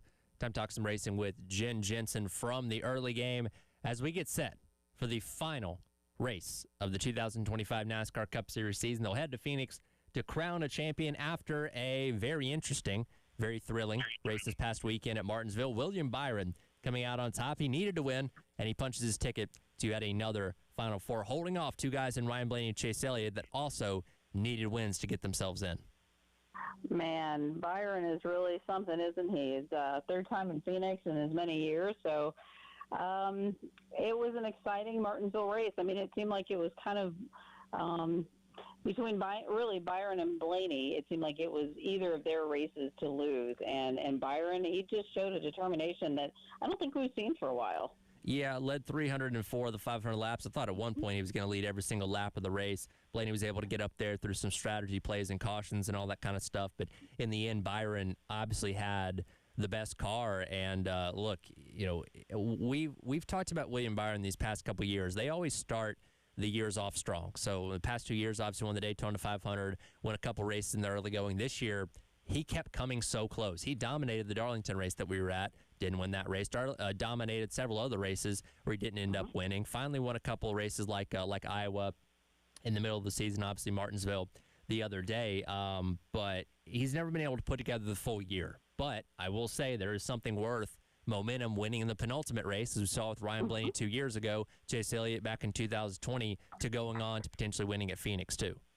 No, you make a really good point there. And yeah, if we had a crystal ball and at the beginning of the year, we would have needed a crystal ball, I guess, to see Byron where he is right now, because he just had such an up and down year. So I would not have expected for him to have come on as strong as he did and to be where he is now.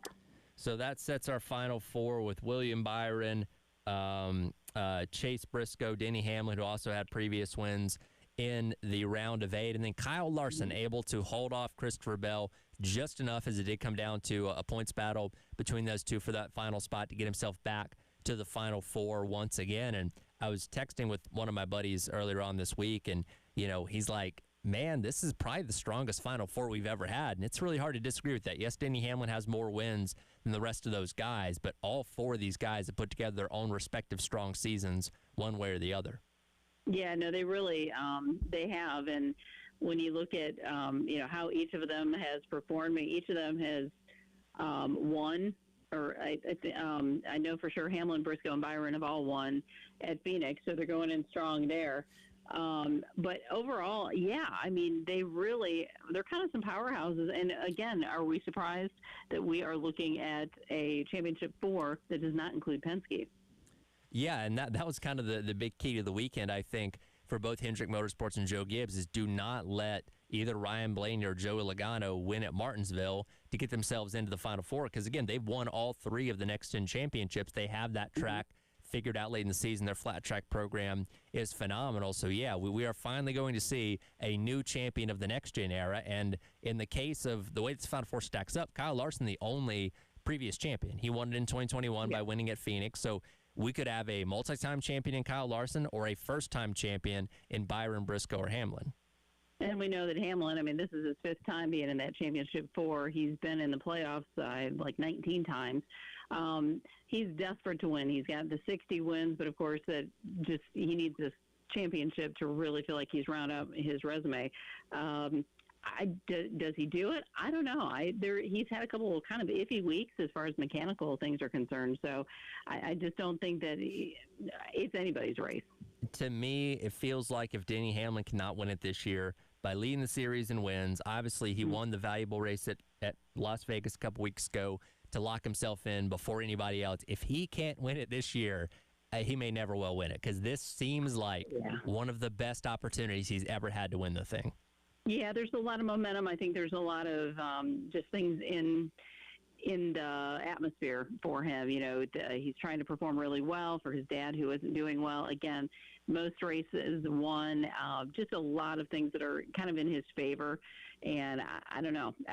I'm with you. If he doesn't win this year, I think that he may just give that dream up. Do you have a favorite that you're riding with? I know you guys will make your picks coming up tomorrow, but do you have somebody you're leaning towards? You know what? I just think Byron's coming on strong, and I just kind of get this sense that he'll be the one that pulls it out. I would not be upset about seeing the 24 win another title. It's not happened since I was 5 years old, so I would not be upset about that.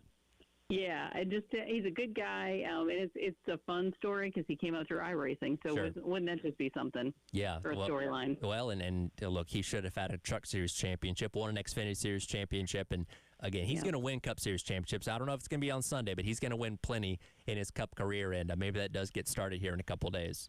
I don't know. It's going to be a fun race to watch, and it's definitely must-see TV. Yeah, going to be fun. Again, 4 heavy hitters going there. All 4 of those guys have won at Phoenix, and this time next week we'll be talking about who's the champion and start thinking about what's next. 2026, a year of a lot of changes on the horizon with the sport itself. Yeah, I'm looking forward to the changes and what's in store, and there'll be definitely plenty to talk about. Yeah, we'll absolutely break that down as the offseason goes along, but looking forward to the race this weekend, and we'll talk to you next week, Jen. Sounds great. I appreciate it, Tyler. That'll do it for the Extra Point. Coming up next, Gamecock Central Takeover Hour presented by Firehouse Subs. We'll get back in to the month of November and start looking at Ole Miss and the Rebels that lie ahead for Saturday night. This has been the Extra Point here on your Wednesday on the Game.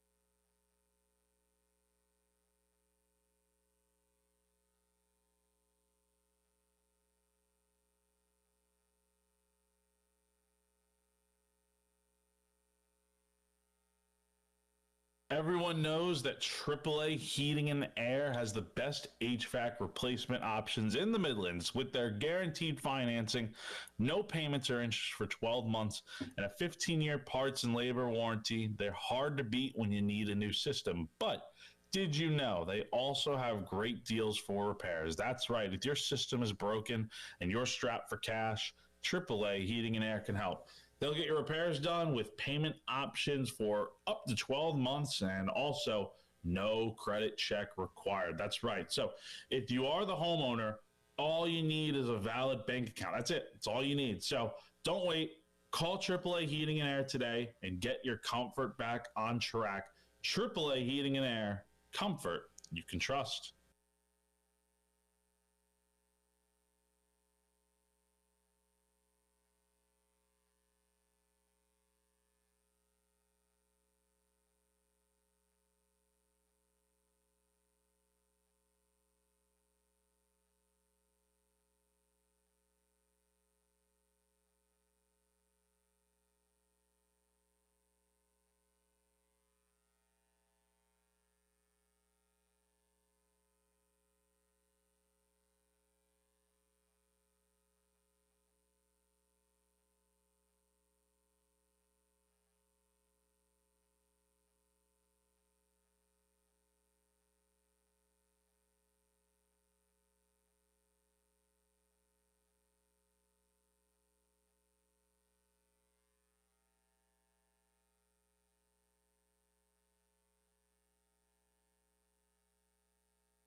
11 o'clock on your Wednesday morning. Welcome in Gamecock Central Takeover Hour, presented by Firehouse Subs. Tyler Head, Chris Clark, and the new leader of the buy or sell standings, Wes Mitchell, joining us once again. Wes, you weren't here yesterday for me to tell you that. Yeah, Yes. yeah.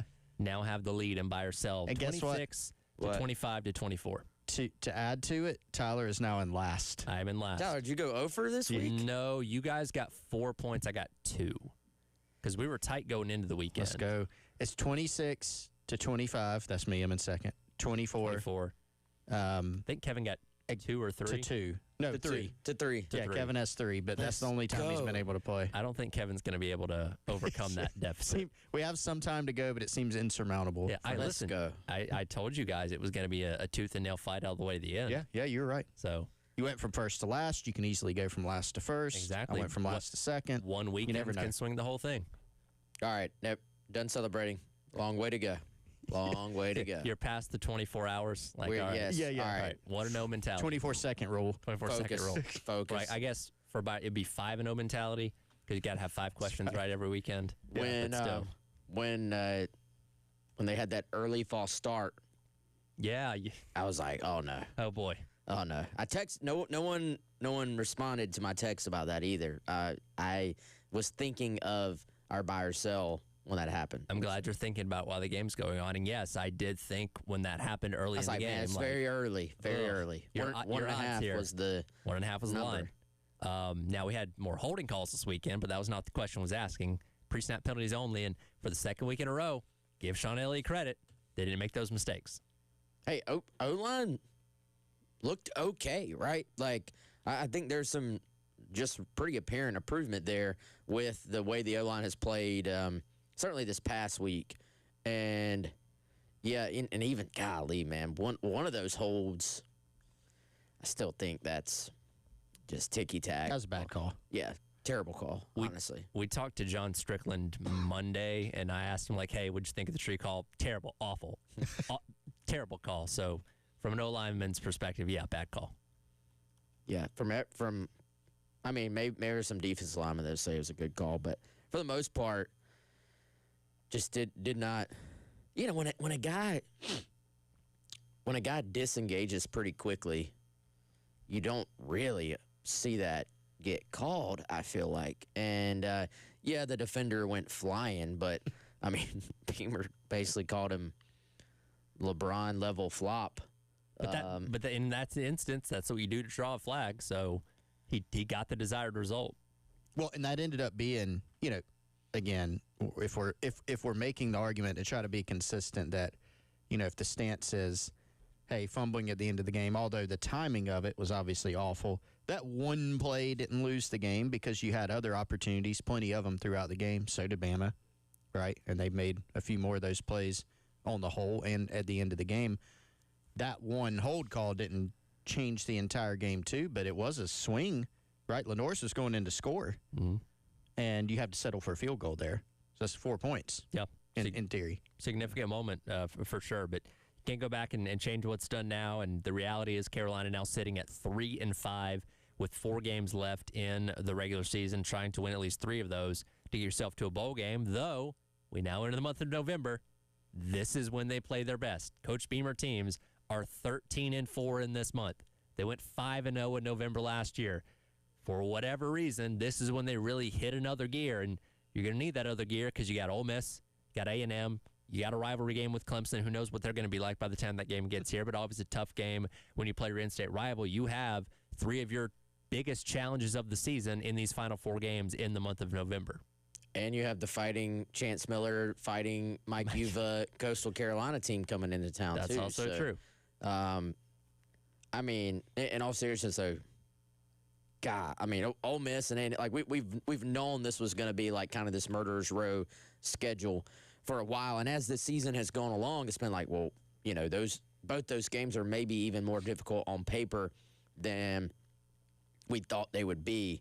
And I do think, I mean, we make the joke about A&M, like, are they eventually going to come back to earth and find their way to their rightful place as an 8-4 team? It does not feel like it. And they put the nail in the coffin of LSU's season and Brian Kelly's career at LSU by just putting those guys away. I know we're on Ole Miss this week, but, I mean, both these games, guys, are going to be very, very difficult, especially considering where they are. You know, I haven't really had a chance to dive into Ole Miss quite as much as I want to in terms of the actual matchups and stuff like this. But on paper, man, Kiffin has done a fantastic job putting this team together. They lost a lot of guys from that defense last year. And they're not a shutdown defense, but they certainly are good enough to win. And then you just know you're going to get some level of creativity. You're going to get something different. Like even just their base stuff with what they have at receiver and quarterback and then Quan Lacey at running back. Like they're going to be good, but I think the thing that Kiffin really just gives that edge for them is just like week to week, you're going to get some wrinkle. You're going to get something different you're going to have to be ready for. And I don't know. He's probably one of my favorite coaches in the game right now to watch just what he's going to come up with on offense. Yeah, we talk about Kiffin and his antics, and we'll get into him and the job situation here in a moment. But like from an offensive mind standpoint, he's really one of the best in college football, which is why he's a head coach at a school like Ole Miss and have the success that he's had there so far. Like he really is one of the best coaches that we expect to be around for a very long time, competing for and maybe winning some championships in the process too. And you're having to go into their barn this weekend and take them on after, really when you look at what happened the week before, 2 weeks ago, they lose to Georgia, back and forth, emotional game on the road. And then you have all the stuff with the rumors and stuff like that. And then to go into Oklahoma and win that game, a noon kick, that was very impressive. And now they're getting back home this upcoming weekend, taking on South Carolina. Like, they survived a test this past weekend, and they're going to be fully focused for Carolina coming up this weekend as well. Oklahoma's the better team. Yeah, according to Brent Venables. Well, don't... I hate when coaches say that. Hate. What is the point? Like, it does not make you look any better to say that. And you actually didn't have the better team. You lost. Do we need Lane Kiffin's explanation on being asked about that the other day? Here's Lane Kiffin being asked about Brent Venables saying, well, Oklahoma still had the better team at the end of the day. Interesting take. That's a hot take. You have a better team. I wouldn't have thought that people watching would say that. I felt that we won at their place in weather that as a defensive head coach you would normally, wish for, and won by 8 points. And I think we left a lot out there. I think we should have won by a couple scores. So I don't know how he evaluated that game, that they were the better team. I mean, we had way more yards, 21 first downs to 14, and we played, 87 plays of offense, and they had 1 sack and didn't force any turnovers. That's a interesting take, but whatever he needs to say. And also, following up to road trips maybe to Georgia. Maybe they had the better team last year, too, when we beat them. Sorry. Yes, sir. Following up, on the road against Georgia. Maybe you had the better team in Oklahoma when we beat them 55-19 in the national championship. Maybe. Maybe you had the better team at Clemson when we beat them 45-40 in the national championship at Alabama. Lane Kiffin channeling his inner Billy Mays, but wait, there's more. He kept another going. Another game. I had missed those last 2 interjections. Yeah. He came with receipts. He was and he's well prepared for that question. Here's the thing. We talk about Kiffin, and I think we like to think of him as like a Mike Leach, where everything that he says is a zinger or interesting. Not really the case. But when he does say something interesting, it's really good, like that the other day. I mean, did that grind his gears as much as it seemed like it did? Like, yes. He would not. That's a hot take. I mean, he did not go away from, and he brought the receipts too. Yep. I mean, he couldn't even hear the guy's question anymore because his brain was probably flooded with scores of when they beat up on Venables. They say Kiffin just idolizes Spurrier, and there are obviously lots of different reasons for that. But what caught my attention was the recall off the bat on some of those scores and some of those stats. I mean, he brought the receipts, and I mean, love him or hate him, you got thoughts on him, right? Like you got he creates a reaction, and man, that's wild though, and very much enjoyed that. By the way, this is an aside, but y'all know Lane's son is now old enough, who is named Knox. Yes. After Knoxville, is now old enough to be a recruited quarterback. I do. So I guess he would have been born when he was at Tennessee, 2009. Is the math adding up on that? He's a sophomore in high school. Okay. So sounds about right. Knox has started his own podcast, and Knox it was kind of like a crossover like interview, but they were promoting the podcast. I caught 3 minutes of it. Yeah. With our Ole Miss on 3 site. Okay. With Ben Garrett. And first of all, I was like, wow, it's pretty smart by Ben to be like, hey, Knox, we'll promote your podcast. Come on. Sure. And so Knox came off the bench. There's like a veteran quarterback ahead of him. Came off the bench and led his team down for a game-winning touchdown. Either this past week or it was the week that Ole Miss was at Athens. So, anyway, Knox, his cadence when he's speaking, the way he looks when he's talking, even his voice, like just the way he says certain things, is like a spitting image of Lane. Don't know if the Gamecocks are recruiting Knox, but I have seen Knox does not want to play for his dad. Okay. Interesting. That's just kind of wants to. That's common. There's a lot of players like, hey, I want to go out and do my own thing. I get it. Yeah. Yeah. It's funny you brought up the Kiffin idolizing Spurrier thing. It's been interesting to watch the Gamecock fan base. Obviously not speaking for everybody because there's still people you talk to. I can't stand that guy. But there's been a shift a little bit. It used to be he was universally despised. Mm-hmm. Mainly because of, in addition to all the brash things when he was young, like the pumping gas comment for Alshon Jeffrey. Yep. We all remember that. I remember one time there was something written on our site that had not a comparison between Steve Spurrier and Lane Kiffin, but a little bit of some type of linkage. I had to, somebody got so mad, I had to talk to him on the phone about, and kind of put out the fire. And now, people are comparing Lane Kiffin to Steve Spurrier. It's a more, common thing. And I think the tone has shifted a little more to where even if you don't like him, and some people just straight up like him now, even Gamecock fans, most of them now are like, that guy does a great job. I respect it, I have a theory on why that might have turned, and we'll also get into Lane Kiffin and these job rumors coming up here in just a minute as well as the Gamecock Central Takeover Hour presented by Firehouse Subs rolls along on your Wednesday on the game.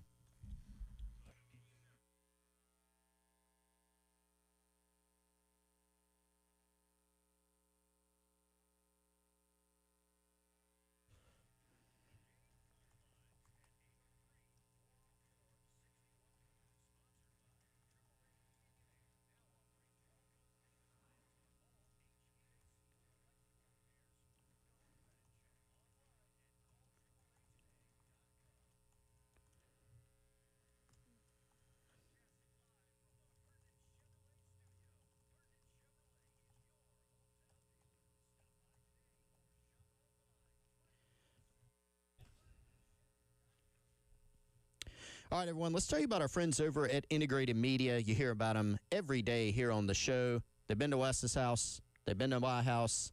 They can come out to yours. Anything that you may need from an audio-visual standpoint, they can make it happen, whether it's something as simple as just, hey, I need a new TV, and I want to mount it. And I don't really have the knowledge of what the best equipment is nowadays in 2025.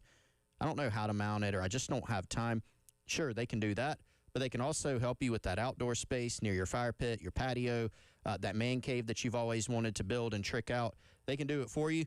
Also, security and cameras. They can turn your home into a smart home where you can control your lights, devices, thermostat, security and cameras, all from the touch of a button on an iPad or from your smartphone. IntegratedMediaInc.com is where you can go to learn more. You can check out some examples of their past work, real work, at Integrated Media Columbia on Instagram or Facebook, or 803-948-8327.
Welcome back in. Gamecock Central Takeover Hour presented by Firehouse Subs. Tyler West and Chris, along with you here on your Wednesday on the game. A reminder, the Loyola Lisa Special Teams Touchdown Contest rolls into another game. $700 up for grabs this weekend. If the Gamecocks can score a special teams touchdown against the Rebels, you can win all that money. Go online to 1075thegame.com and register if you've not already for the Loyola Lisa Special Teams Touchdown Contest. You know, talking about Lane, you mentioned how, Chris, the narrative has kind of shifted on him over the past handful of years of this being a guy that was kind of universally hated across all of college football to being someone that, you know, unless you're like a Mississippi State fan, you're probably okay with or actually enjoy to some degree. And I think his couple of years at Alabama did a lot for him there because, again, he was kind of looked at as this Nepo baby type of, you know, coach that flew up the ranks, got the Raiders job when maybe he didn't deserve it at that point in time, did the thing to Tennessee in and out in 1 year and got fired on a tarmac at Southern Cal after 3.5 seasons there. He then goes to Alabama to be one of Nick Saban's thousands of, you know, rehabbed coaching assistants and was like the perfect foil to what Saban was, because Saban's this hard-nosed, no-nonsense type of guy that we're now seeing is a little bit more loose than maybe we thought. But Kiffin was the guy that, you know, would poke the bear and wasn't afraid to push back on him and almost kind of created this, like, stepbrothers dynamic that was entertaining to watch. And I think that's where people kind of started to turn on Kiffin a little bit, like, okay, maybe he's not as bad a guy as I thought. Well, and, guys, I think this is the absolute perfect example that if a coach is in a situation and they fail, or just, you know, maybe fail's not even the word, it just doesn't work out. These are not static human beings. Like, people can get better, people can get worse. You know, I think Kiffin is an example of somebody who continues to grow both off the field, but his approach to the game as well. You have seen him be, yes, it's always going to be kind of offensive-oriented to an extent, but all the way down to being the guy that goes for it on fourth down all the time to saying, all right, we're going to show a little bit more restraint. He's almost gone completely in the other direction on that. And, you know, being willing to look in the mirror in terms of how you manage a game, how you manage a program, I would think and hope, just based on the output right now, that he's probably gotten a little bit more organized, based on some things I've heard about him as a head coach early in his career as well, or at least gotten somebody to organize things for him a little bit better. And, you know, it has paid off, obviously, quite a bit to where he is now the biggest name out there. He's the biggest fish out there in terms of the coaching carousel right now. And now, guys, I do think it's important not to try to rewrite history on Kiffin. And, you know, a lot of people are saying if it hasn't worked out at their program, shoot, you got some South Carolina fans who are going, oh, we could have hired Lane Kiffin. And now he's the biggest name in the sport.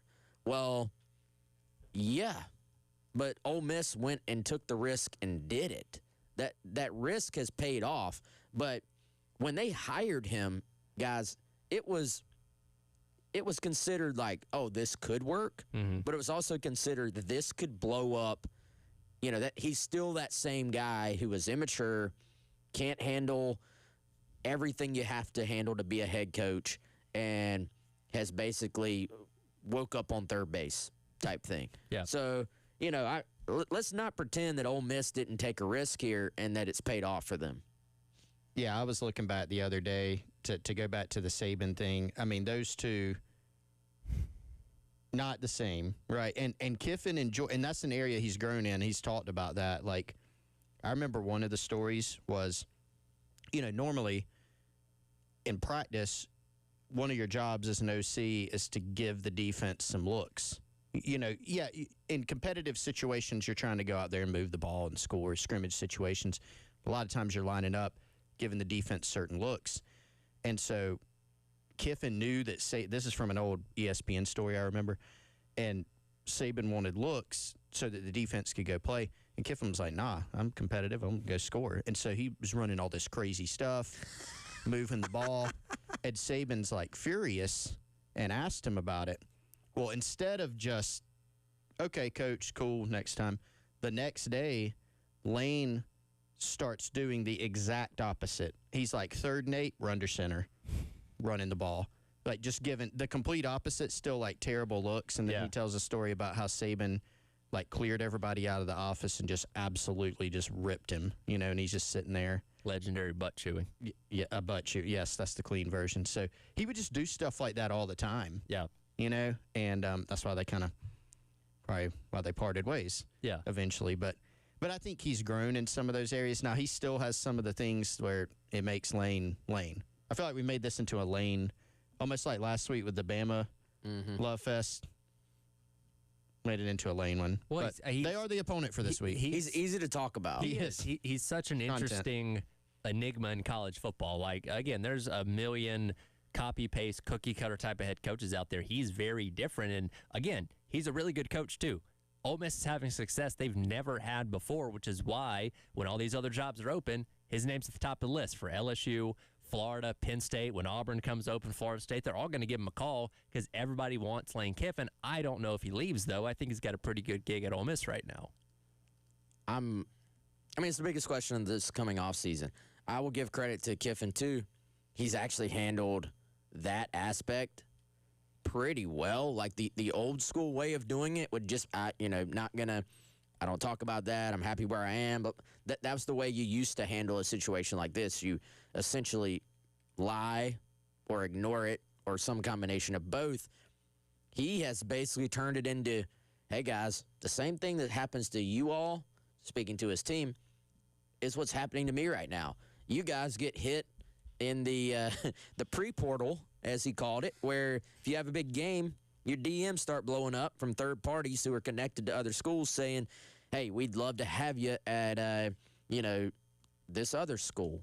And so for Kiffin, he's saying, we're in the same spot right now. But for right now, like I think these guys are professional enough to know. It is kind of like the NFL at this point where everybody knows, hey, maybe in this case, this other wide receiver is in his final year of a contract. Or, in the case of even a college team, hey, this guy's a senior. He's not going to be on this team next year. Right.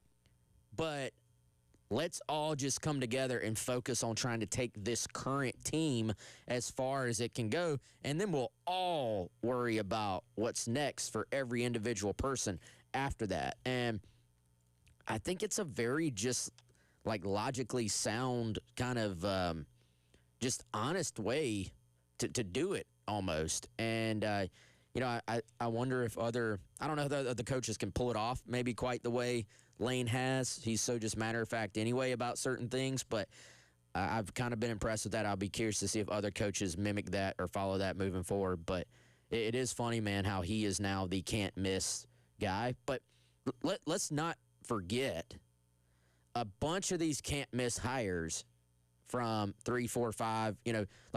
If you're looking at this as a cycle, the people that are getting fired right now or on the hot seat right now, several of them were can't miss hires when they were at the beginning of their cycle. Yeah, that's the nature of college football these days, where every couple of years, especially now with how impatient we've gotten, it's gone from, give a guy 4 or 5 years to figure it out to now give him 2, 3 years, depending on where you're at.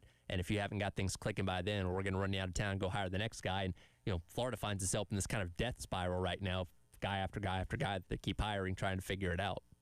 Yeah, and I do think you have to kind of acknowledge how were you hired. Like in the case of Brian Kelly, you were hired. We're stealing you away from Notre Dame. We're giving you this massive contract. This past offseason, we're going to spend all this money in the portal. But the goal, we're doing all that not for you to win, for you to win a national title. Quickly. Yes. So, they're going to, people may say, they try to compare the different expectations. It's one thing to take over a program that is just in the dumps, and yet you don't get the amount of time you used to get for a rebuild, but there's at least an acknowledgement, hey, this team won 2 games last year, this team won 4 games last year, versus if you're walking into Penn State right now, you're not going to have the luxury of, it's got to be rebuilt, it's got to be rebuilt. Well, no, dude, y'all might have had a down year this year. Y'all were in the CFP last year. You're being hired. You're going to have an astronomical contract, whoever this person may be, to go in there. The goal is to win a national title. So I think different places are kind of in different spots in terms of the goals when you take over, and that's why the cycles are getting shorter and shorter, because the portal just says, all right, if you're here to win a title, we expect it right away. At LSU, guys, I mean, what is it, 3 coaches in a row before Brian Kelly have won a national title? By their 4th year, yes. Yeah. I mean, and the way, you know, then on top of that, the way you treat people. That's right. Yep. What you say publicly when he does his Southern accent. Family. You know, family. I haven't even won all my games yet. Still haven't. You know, I mean, they won some games, right? But they haven't won a title. They haven't won the games. They haven't won the game. The most you know, important again, games. we talked about this the other day, like the whole thing with Kelly. Oh, Notre Dame's holding him back. Yeah. This is going to be easier. It was not. It was not. We'll have a buy or sell coming up next. Not a buy or sell. A make your case coming up next as the Wednesday edition of the Gamecock Central Takeover Hour, presented by Firehouse Subs, rolls along here on the game.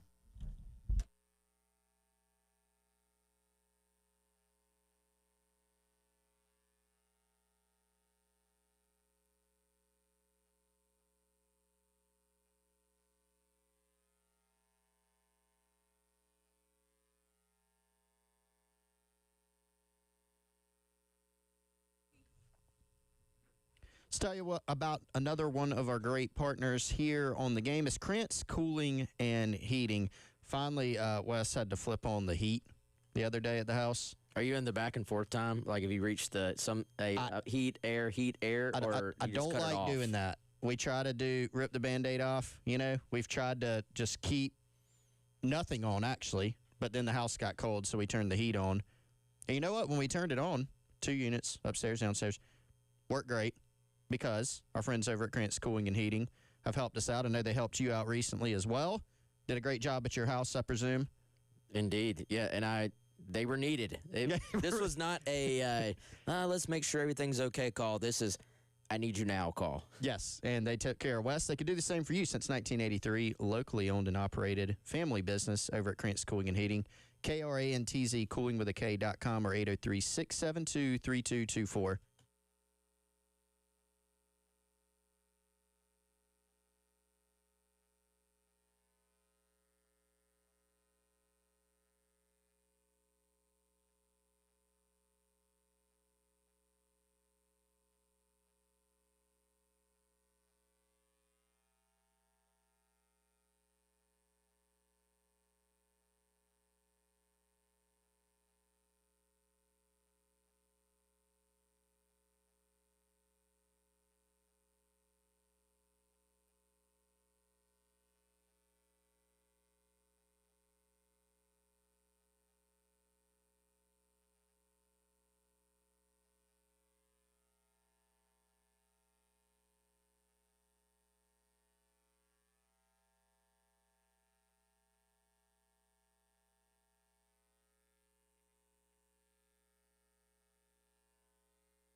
Welcome back in. Gamecock Central Takeover Hour presented by Firehouse Subs. Tyler West and Chris along with you here on your Wednesday on the game. Tomorrow night, Carolina calls. Coach Beamer and Todd Ellis, 7 o'clock right here on the game. That'll lead right into Thursday night football.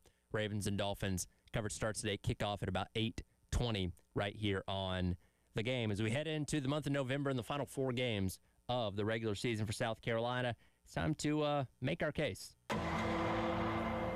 Today's question is, why could South Carolina make a bowl game over these next 4 games?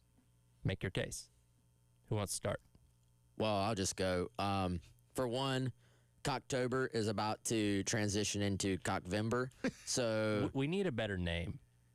Well, Cocktober's catchy. It works. We need a better name for November.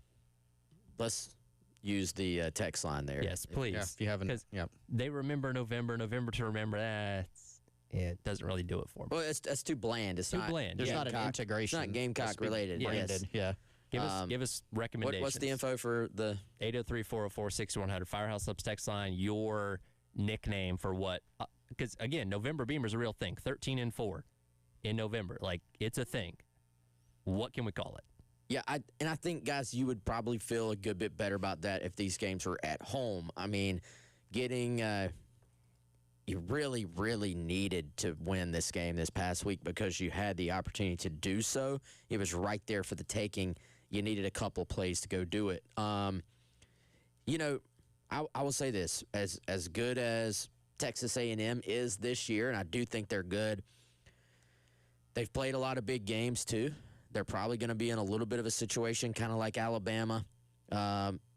Maybe they look past you a little bit to start off with. You're going to be coming off of a second bye if you're South Carolina, and that's a kind of, I don't want to say rivalry, but that is a series where for the longest time A&M was just dominant over South Carolina. Mm-hmm. But the last few years, we have seen South Carolina either win the game or, you even look back the last time they went to A&M, that was a game where South Carolina was, not favored, not expected to really be in the game. The defense had struggled going in, and South Carolina went out there and competed, stayed in the game.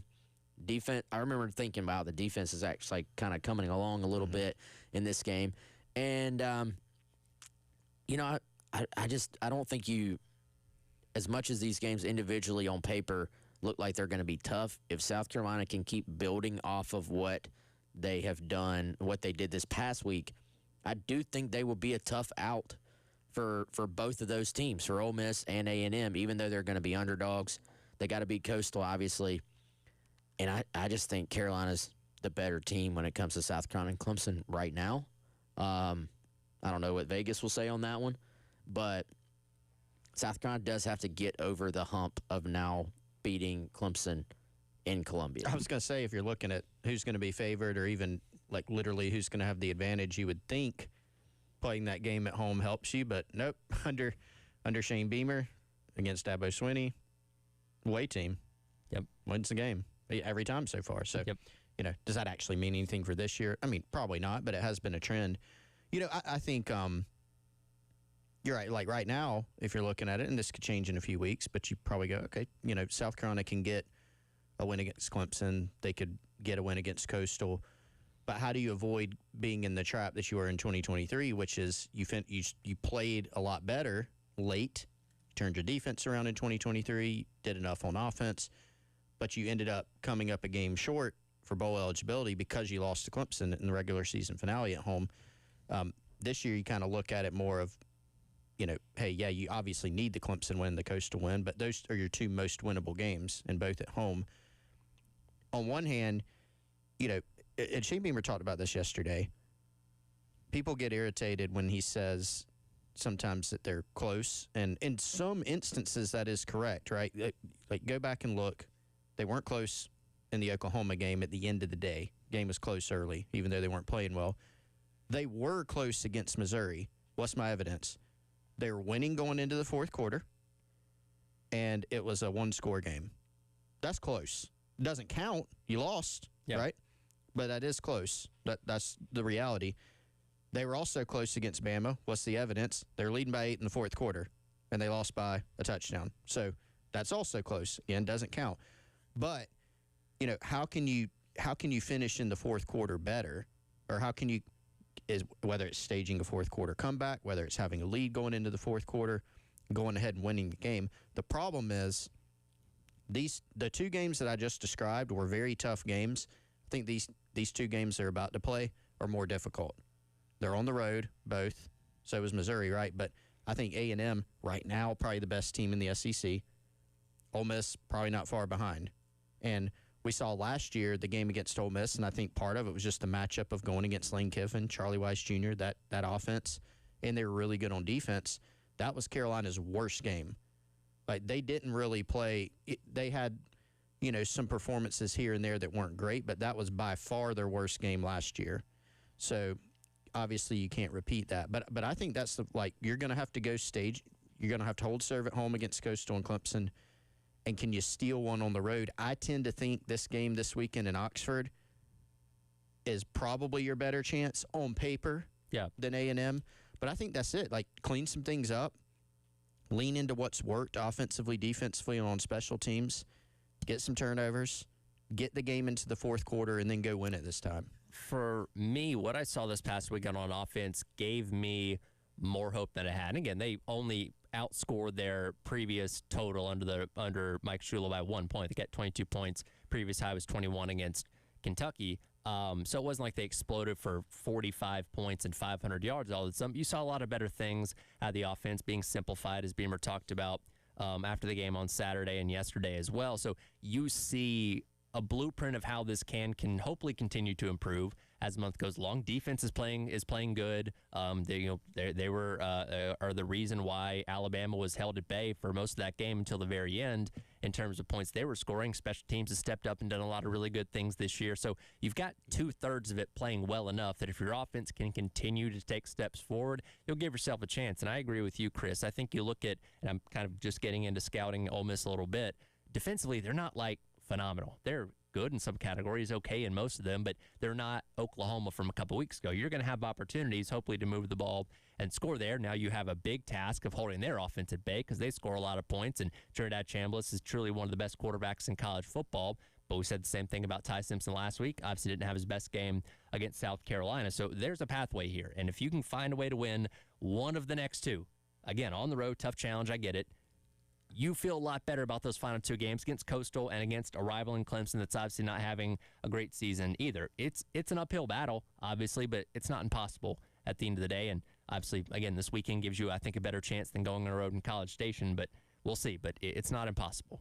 Yeah, I think the offense did a lot of things. Not that we haven't seen them do these things at all, but it just seemed like it was more of a lean into a little bit more of a spread element. They did at times have two tight ends on the field, but you look at the deep ball touchdown to Nick Harbor. You had kind of an orbit motion where Jaden Sellers is orbiting through the backfield, then going all the way to the other side. You had a little bit more kind of your Sellers run game. I know we've seen that this year too, but it just seemed like it was called maybe a little bit more. It seemed like a few more RPOs were called where, that zone read is tagged with a quick throw to the perimeter. And again, I think it's more of like percentages. Like, it's not that they have not done those things, but it just seemed like they leaned a little bit more into that. Maybe a little bit less of your compressed formations where, you're kind of doing the opposite of spread. You're kind of making everybody line up tight formationally. So, to me, this looked a little bit more, guys, I know we got to hit a break, but like the offense that we kind of thought we were going to see this preseason. And, I imagine based on the result, again, it wasn't 50 points or anything, but it just felt like there was a better flow, a little bit better rhythm, a little bit better tempo to it. Yeah, it was a step in the right direction. If you can continue to do that, who knows what can happen over the course of these next 4 games. A lot of you weighing in on what we should call November under Shane Beamer. We'll get to some of those thoughts coming up next. It is the Gamecock Central Takeover Hour presented by Firehouse Subs on your Wednesday on the Game.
All right, welcome back in. It is the Gamecock Central Takeover Hour presented by Firehouse Subs.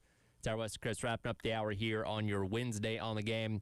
We asked at the beginning of the show, given the fact that Coach Beamer has a really good record in November, 13-4 through 4 seasons so far, and obviously going to need to replicate that if you want to make a bowl game here over the next couple weeks. What do we call it? Because Cocktober, very catchy, makes a lot of sense, natural word integration there with the month, but October's not been the kindest to the Beamer program. November's been a lot better, but remember November to remember, doesn't really sit well with me. Doesn't work.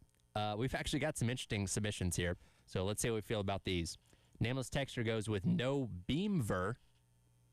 So you put beam in the middle. No Beamver. No Beamver. What are you feeling about that one? Hard to say, but pretty good. Beamver. No Beamver. I'd have to look at it. It looks kind of funky, but I get what he's trying to do. Nick says no Winber, but I think that has the connotation of not winning. No win. So I probably wouldn't go with that one. Spurvember. Nameless Texture. Okay. We're on the right track. Wes, Spurvember. Any thoughts? I don't think that one does it for Wes. I'm neutral. Don't hate it. Don't. Okay. Nameless Texture, Gamevember. And I don't think that really tells you what it's doing, though. This is tough. This is tough. November's a tricky month to October was work just with. so good. Mm-hmm. Now, here's my personal favorite so far. Both Jay and Andy almost simultaneously texted this in at the same time.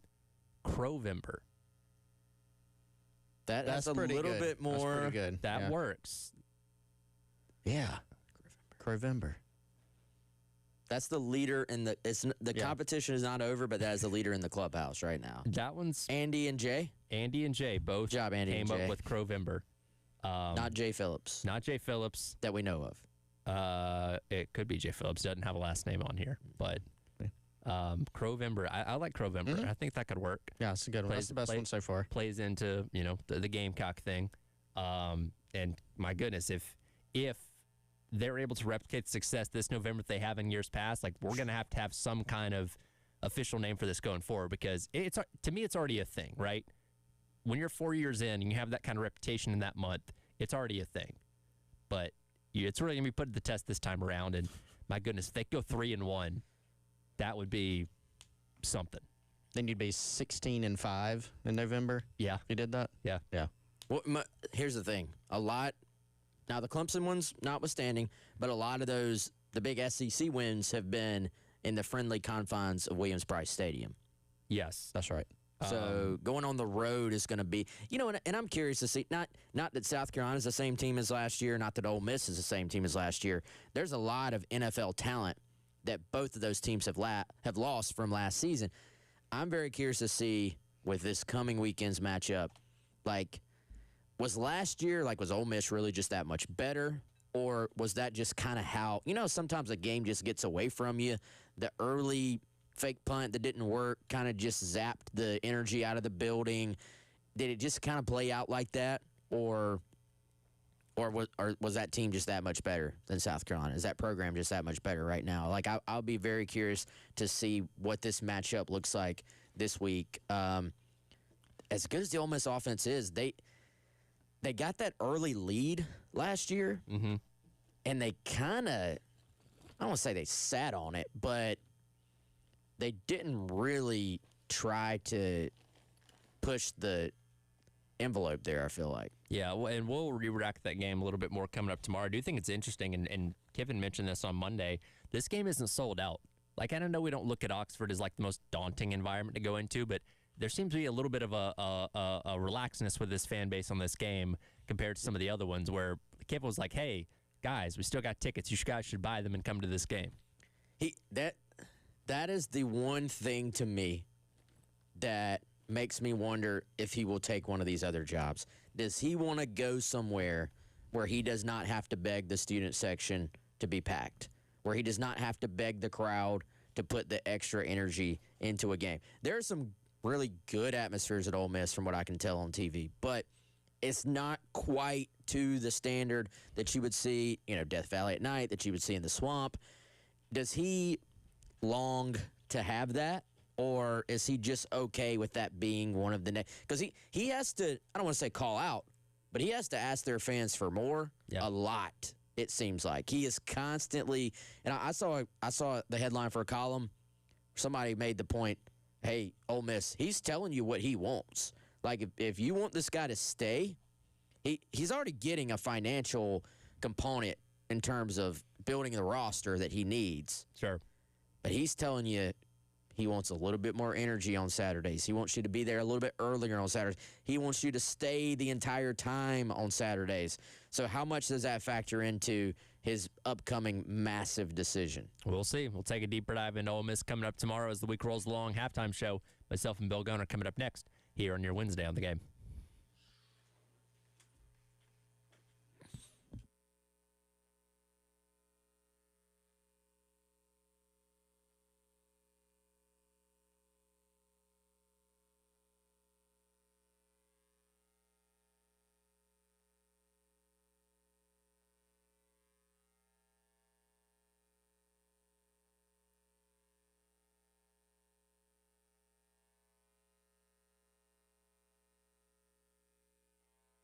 Our friends over at Game Day Men's Health can help you as a man reclaim your vitality by optimizing hormone levels. They specialize in TRT, or testosterone replacement therapy, which will help boost your energy and strength. And they're a lot different than other clinics that do similar things. They have in-house labs that can deliver your results in just 15 minutes.